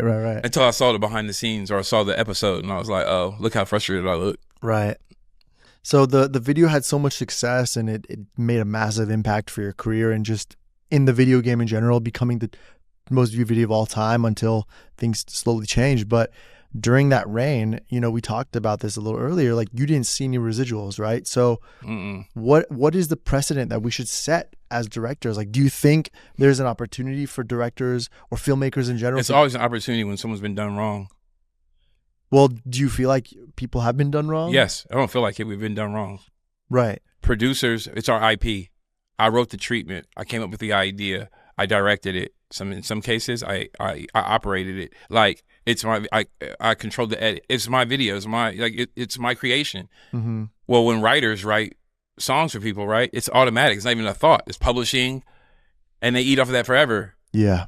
Well, where they're making money, because at first it was promotional material only is what it was for. Mm-hmm. Well, then Vivo came along, kind of changed the game, and they started getting paid. Mm-hmm. But when they started getting paid, they still kept the clause that it's still for promotional use only. But it can't just be for promotional use only if you're making money off of the views. Right. And that's when the calculator came out that wasn't supposed to be public. Right. That YouTube calculator. Right. And it was like you put in the views and it tells you how much money you're supposed to make. So how much money were you supposed to make from that? I'll never say it. I know though. I know the number. You'll never say it? I know the number. No, I'm never going to say it because it's two things. It's a lot of money, but like, bro, and I know some people will be like, oh, he tripping, man. I would never let nobody. But trust me, bro, when everything's working out for you and you don't have to worry about how you're going to eat, and your dream car that you thought you was going to get in 15 years is in your parking lot with the car that was your dream car when you was in the hood, with the girl that you want, with the condo that you want, with the this, with the that, and your mom is happy, you can finally buy her stuff, and this and that, and everything is cheering, everybody's cheering your name's on TV all the time. That shit is like, bro, like, it was like, I'm being done right. Like, nothing's doing me wrong. Like, and everyone's talking to you. I don't have no time to listen, even if I didn't know. You know what I'm saying? So it's just like everyone else. Right. If I was the only person that was going through that, I would be devastated. Because why y'all didn't tell me? I'm supposed to, like, you know what I'm saying? I'm supposed to be one of the people that inspired so many people. Y'all didn't tell me? No, because no one knew.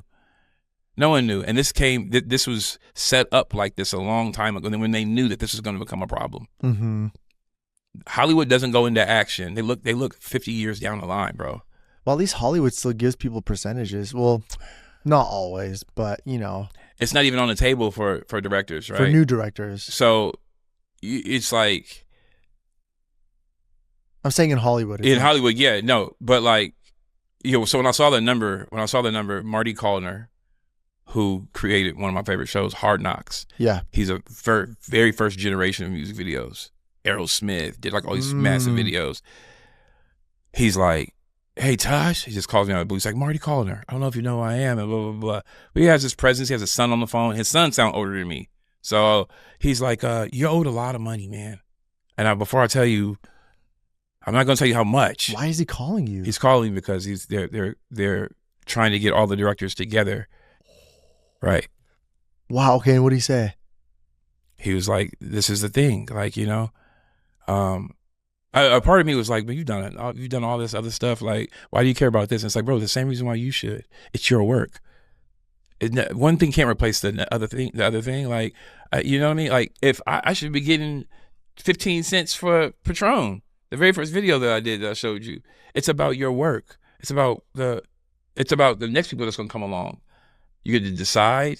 It's okay. Like, did I get paid for this one to get paid for that one? Let alone none of them. Bro, the number was like insane. Was it millions? Yeah. You were owed millions? Yeah. No. Yes. You look at the calculator. Everyone's watching this. Look at the calculator. Can I 2.3 billion views. Can I do it right Yeah, now? and mind you, this is not including iTunes. Oh, at the time, iTunes was big. iTunes was big, and they were selling the videos. It was like $4.99, $5 a piece, $2.99, something like that. Let's see here. Curious now. YouTube. Money calculator. Enter YouTube channel here. Daily views. No, I don't want that shit. I just want to know views. What is your main niche? They're too fancy now. It's like, what is your niche? How engaged is your audience? Average video length. It's smoke and mirrors, bro. Smoke and mirrors. They keep as much money. Like keep as much money in the art, like with the label, and the artist is signed to the label, so the label can dictate what they get. You know what I'm saying? It's all about their deal. Yeah. You know what I'm saying? It's very. So you're a work for hire. Yeah. A work for hire is what they do, right? And they know, they also understand too, like the 5D and like these DSLRs, and that changed the whole game. The Red camera, it changed everything, bro. That changed. That was the first floodgate that just allowed everyone to come in. Everybody became. And now they have to be really protective because now it's more people that are going to be looking to see what they should be getting paid. Yeah. And their bad videos can keep them $100,000. Yeah. They're terrible, awful shit. Like, you know what I mean? Or we only look like haters. You know what I'm saying? Like, I don't even comment. I can't. But they still you still deserve your money. Right. You still deserve your money, bro. No matter how shitty. No matter how shitty it is, you still deserve your money. And who cares what I think? Like, you know what I'm saying? Like, you got the world you're talking to, and your demo is different than what my demo was. Yeah, exactly. My demo wanted stories. Yeah. And wanted cinematic stories, bro. Like, it's yours sad, ones. man. It's crazy, bro. It's sad because even like, I did a work for hire. Well, all my jobs are work for hire, and I did one with, an artist that got 1.4 billion views now, and even for me to see that, and it's 1.4 billion just on YouTube. Spotify alone, another billion plus. Apple Music, another. I don't know how. I didn't check that. So billions of streams and views, and I just got one little check for one day of work. Maybe 2 days. It was multiple days. Which it was even more than that. Because think about all the time I had to prep. I prepped for 3 weeks. Right, exactly. I did all this other stuff. Like, I mean, and the thing is that, like, look, I don't hold anything like, I need people to understand this. Thank you, Jennifer Lopez. Yeah, of course. Because it came down to her making a decision for her career. Benny Medina delivered the message. You know what I'm saying? That, you know what I mean? He's, you know, but I wasn't the only person she met with. I learned as well. She met with some people we know, you know, and it was steered toward me for whatever. So great. Thank you. It changed my life. It changed my perspective. I met people through that video. I was able to take people around the world with that, things I would never thought I'd be able to do. Fire. So it changed my life, bro. Like, you could die with you can get $1 million or $3 million, whatever it is, die the next day, fuck it off. Like, you know what I'm saying? Cash goes all in the air. Who knows? It's not about the money, bro. It really isn't. Like, I have a good life, bro. I have a good life. I'm healthy. My son is healthy. I feel great. I'm inspired. It's important. It's important, bro. So what I was supposed to get out of that, bro, in order to receive what was most valuable, I got it. Yeah. Because that money would have been gone anyway. 2011 is over. Oh, you were just... What? Making it rain. Rain. Like, that would have been what?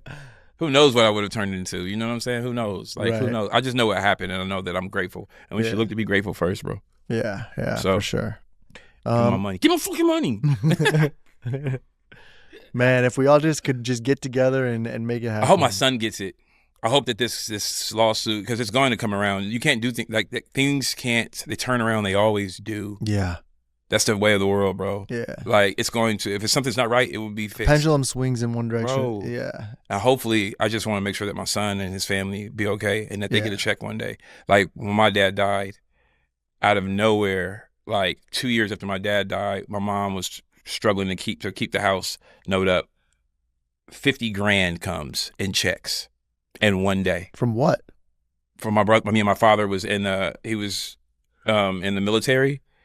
I don't know exactly what was going on, or whatever. It was something from the military, and there was some money that one of my family members was trying to hide. Some whole thing, but they ended up being rectified. And it didn't take my mother to be a part of that for it to be rectified. And they sent all the checks to my mom. Right. And they were all like, every single check was like 5,000, 9,000. Until me and my sister opened up checks and they were like 500. She's like, don't open up anymore. And she just kept opening them up. And it was like 50 grand, bro. And it saved the house. Like, so just like, shut the fuck up, bro. Yeah. Hopefully, hopefully it changes, man, for the next generation, for our kids, you know? It will. One of them generations, you know what I mean? It will. It will. At least it will be rectified. Well, it might not even be about the money then. They probably get it in Ethereum or some kind of Bitcoin that explodes the day they get it or some shit. Yeah. But it's the principle of it. Of course. Like, is your craft? Are you respected in your craft? Right. And that's what's important. Is for you to know that you're getting your respect. Right. Yeah. You know what I'm saying? And so. Yeah. And don't be a sucker, man. Don't be a sucker. Just because you getting money don't mean you getting what you deserve. Mm-hmm. So. Well, let's fast forward to today now. AI is a big part of our, what we do. You made a music video for one of your old friends and clients with AI. Mm-hmm. And I remember last time we talked, you mentioned that there's a director who told you they hated AI because there's like kids who can make something in minutes without putting in their years. That's what you said he told. I don't know who the director was, but do you emphasize with that director's frustration? Like, do you emphasize? I understand it. You understand it? I understand it, but I feel like it's he knows. I know. I told him this. I think it's a selfish fear, but I also think that he should take that with a grain of salt when I say that, because he has his own experience with this. He has his own experience with this. You know what I'm saying? And his experience was gatekept. Creativity has been gatekept for so many years, bro. And now it's just like everywhere. Right. It was like you had to earn to be able to put a 435 on your shoulder. Yeah. It wasn't just like, oh, I know I'm a good photographer and someone's going to put a $250,000 camera on your shoulder that they shoot movies with. Like, no, it's not going to happen. Like, you're going to need so many things to happen. Look at all the things that had to happen with me. And that didn't even look that pretty all the time. Like, deals going wrong, people making up for all types of stuff for me to be able to put that on my shoulder. And I always had the talent. Right. It's not enough. Right. So just imagine. So so now it can come along. I think now you have to understand that this is a test of your relationship with your craft. Mm-hmm. And do you love it enough? Where now that people won't be clapping for you as often, are you in love with it enough to develop that relationship to find a new height? And that's what it is. Like, what's the prism now? The prism for me now is whatever the fuck I want to do. Of course. whatever I want to do, because I understand that you can touch one person, touch two people. Bro, I went to this kid's house in Africa. I went out to Africa to teach. MTV sent me there, bro. And I was having a shitty time at first. And then they took me to this kid's house. And he's like, I want to show you something. When his whole room was plastered with me. Nuts, bro. They used the bathroom outside in the backyard. Oh my gosh, dude. His whole entire thing is just these printouts of me holding cameras and stuff like that, bro. That's insane, bro. bro. And I have a shitty attitude because I have jet lag. Mm. Like, it's just like this perspective. Yeah. And it works. It works, and you should have perspective, and you should just like calm down, bro. It's like, take a breath, calm down. Right. Is it really that bad that you're in your homeland? What did you think you was gonna have jet lag? You thought because you was coming to Africa and you black, all of a sudden you just like ignorant. Like, what do you think was gonna happen? Like, you know what I'm saying? It's like if you get so caught up, you get used to it. You get used to being rich. You get used to, you know, you get used to it. The only thing that's hard is when you're poor and you feel like you're worth way more. Right. It's the only time when it's hard. Yeah, for sure. That's when you learn the best lessons, though. I've learned the best lessons when I was, you know, I see his photos of me and stuff in my first apartment and shit. And I'm just like, damn, bro, like, why am I wearing that blazer? Like, I'm just like, I used to wear a blazer, bro, to look professional. Just so stupid, bro. Just had hunger, though, man. You just had with jeans, with Jabot jeans on. Like, that wasn't going to give it away. I didn't know what I was doing. And I'm sitting there, though, but I'm like, bro, my cable box is bigger than my TV. Damn. So I'm just like trying Damn, to, that's a big-ass cable box. Yeah, hell yeah, it's a big-ass cable. Well, no, it was a little-ass TV. You know what I'm saying? I got both. Like, I moved here with, like, bro, like, this, I'm going to go over the time. Are you using, back to the AI thing, though, like, what tools are you using right now? For AI? Like, what tools are you using? Well, I shot that video all AI, right? So I could just have a 100% AI video to tell the AI universe, look, I'm not against it. That was more like a thing where, like, I'm not against it, and I want to understand the properties of it. I also wanted to see how powerful it is when you're in collaboration. Is it true to its nature? Meaning, I intentionally worked with someone that I'd never heard of before. I didn't know them or anything. Like on Instagram, I said, the first person that reaches out to me, I'll collaborate with you on my next music video. First person. And this girl reached out named Jordan Ching, this woman, and this director. She's like, I'm a director, and da-da-da, and I da-da-da. I'm like, I don't care. I don't want to know. And like, not trying to be, you know, I could be rude, kind of rude. I was like, I don't want to know. And I was like, for good reason, though. Do you want to do this with me or not? She's like, good. I was like, I'm going to send you the song. Don't contact the artist. Don't tell me what you write in your prompts. Only give me your prompts when I ask you for them. And only send them to me. And she would send them to me, and I would take them and shuffle them up. So I didn't know, like, now it's just letters and words everywhere, and I'd give it to Dre. They're separated by line, but I don't know what's hers and what's mine just by looking at it. So I give it to Dre, and now Dre has to take these shots. And can he tell which ones are me that he's been working with? He's my editor. Can he tell which ones are me? And more than half the time he was wrong. Really? That's when I knew that shit was powerful. That's when I also knew that it had a weakness too. Well, you didn't share your ideas, so you made your own prompts. She made her own prompts based on the same song. But that doesn't. How does that determine whose idea is whose? You get what I'm saying? How would Dre know that?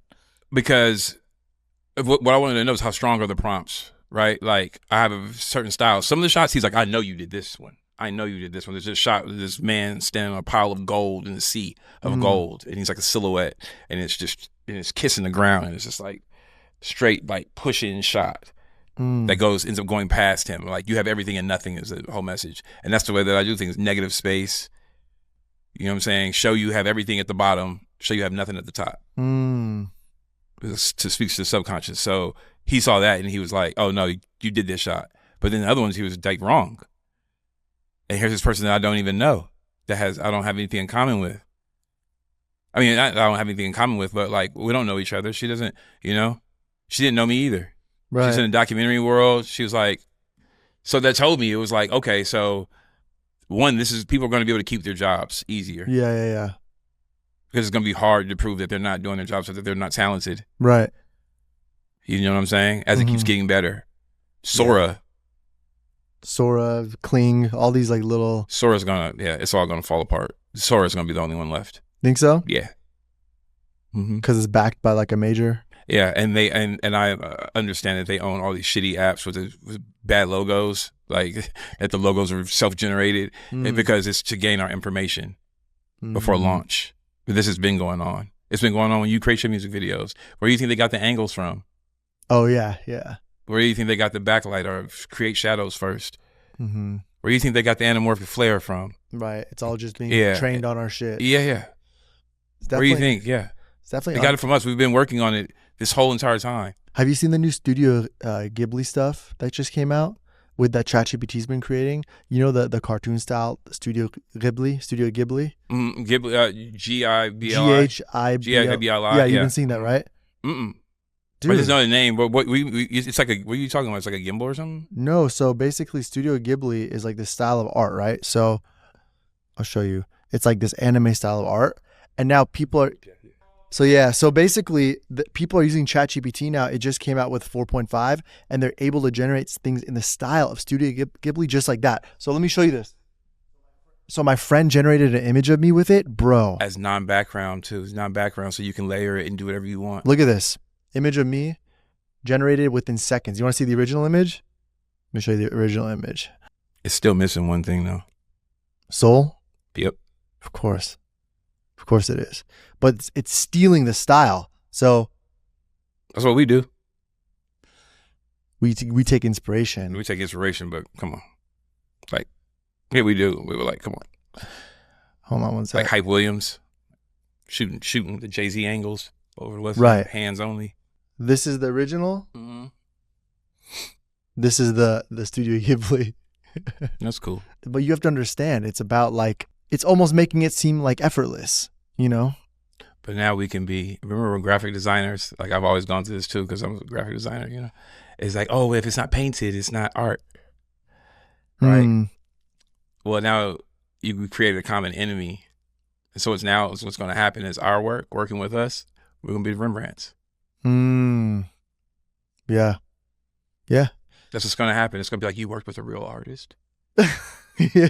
We're laughing. That's what it's going to be like. No, it is. And that was like that for like, imagine, bro, the Mona Lisa was painted, right? Mm-hmm. You think he didn't talk to anybody that day? No one came by and was like, hey, Leo, you want to go get something to eat?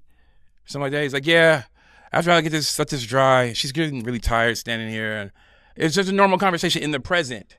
They had their ideas about, like, look how wrong Blade Runner was about the future. The first one. Flying cars and dystopian world with no sun. No, all wrong. Still we don't know yet, right? Huh? We don't know yet, right? No, we do know because it was dated 2015. Oh, okay. Got right? And so they were way wrong. Yeah. Like, you know what I'm saying? And it's like, bro, we don't have any clue what God's plan is, bro. It's like, we're way off because we're not here for that. Yeah. We're here for our moment and to contribute to keeping this thing going.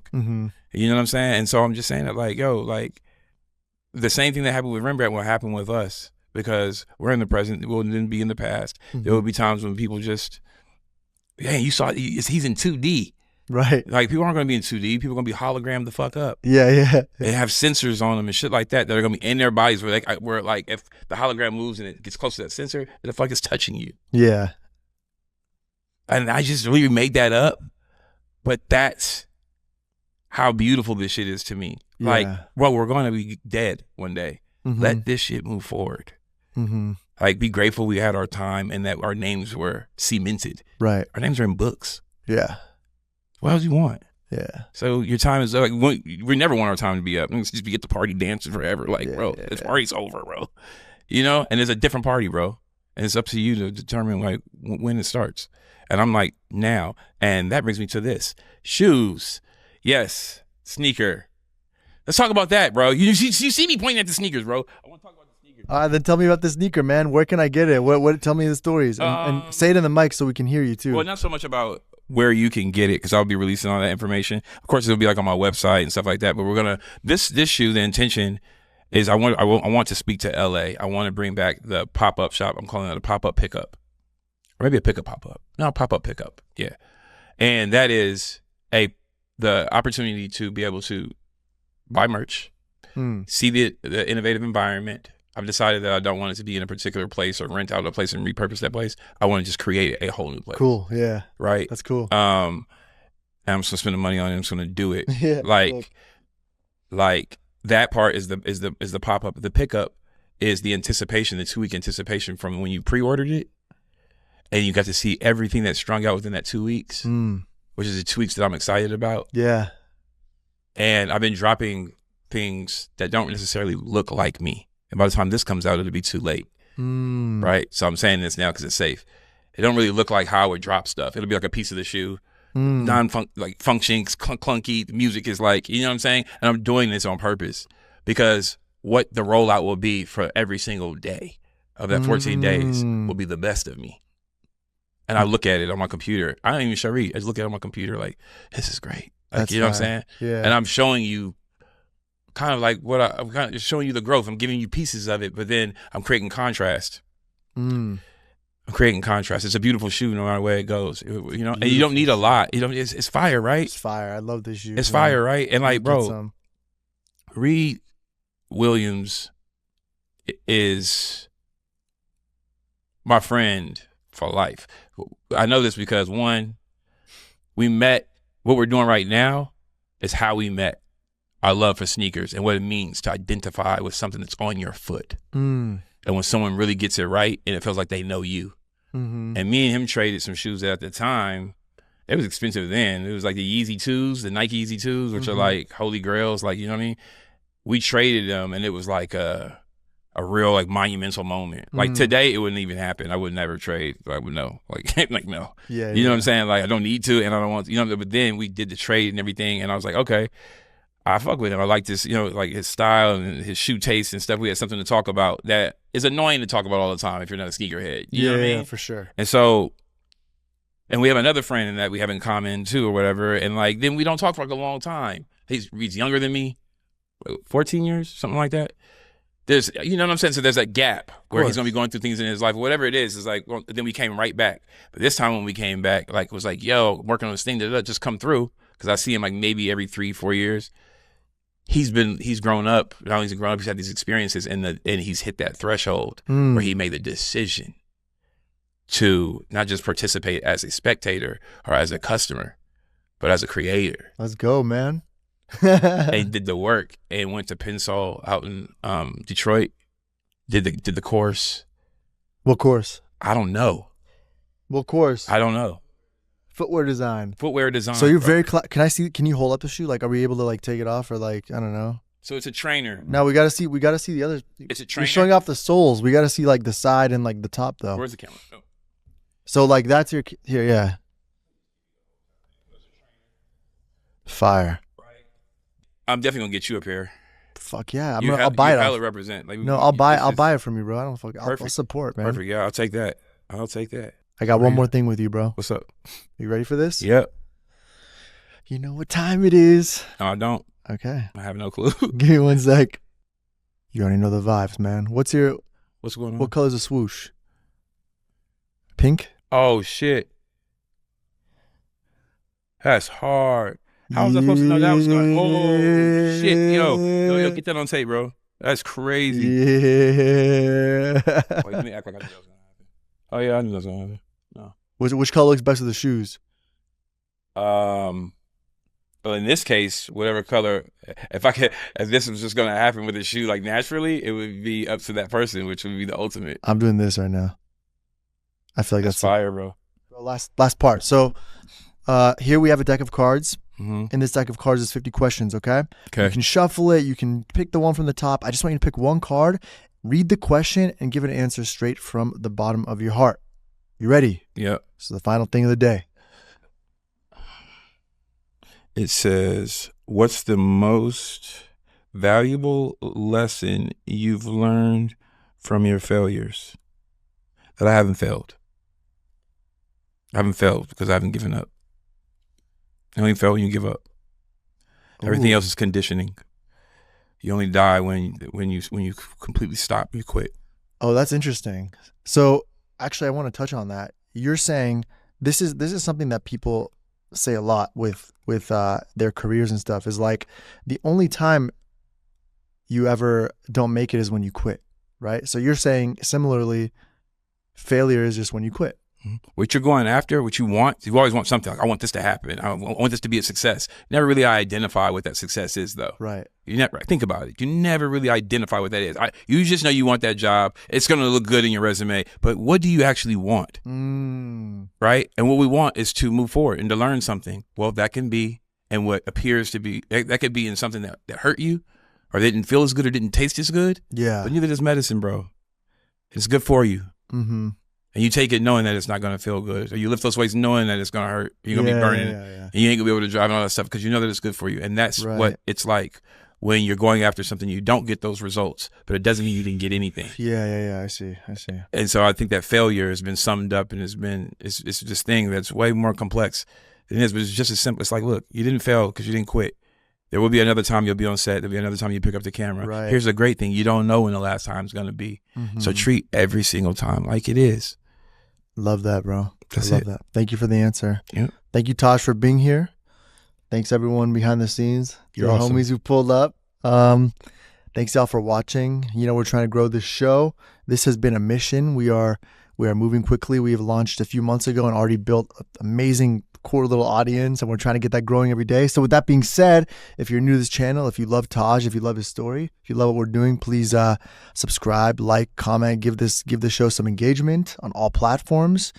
And thank you again, bro. I would have came back a third time. We're gonna do it again. Awesome, I want to talk to you about more stuff I want to plan to do with my guests in the future, and I think there's a lot of opportunities to come. But thank you all for watching. Thank you for being here.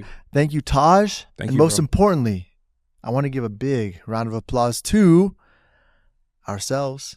Let's go, baby. Let's go. He did this thing like he knew I knew what he was going to say. I had no clue. We're gonna work on it. He goes, huh? I'm like, I don't know, bro. We didn't go over this. It's okay. We're learning. Still learning. And this has been great, bro. This has been great. Thanks for coming, man. Thank you for coming, y'all. Peace, y'all.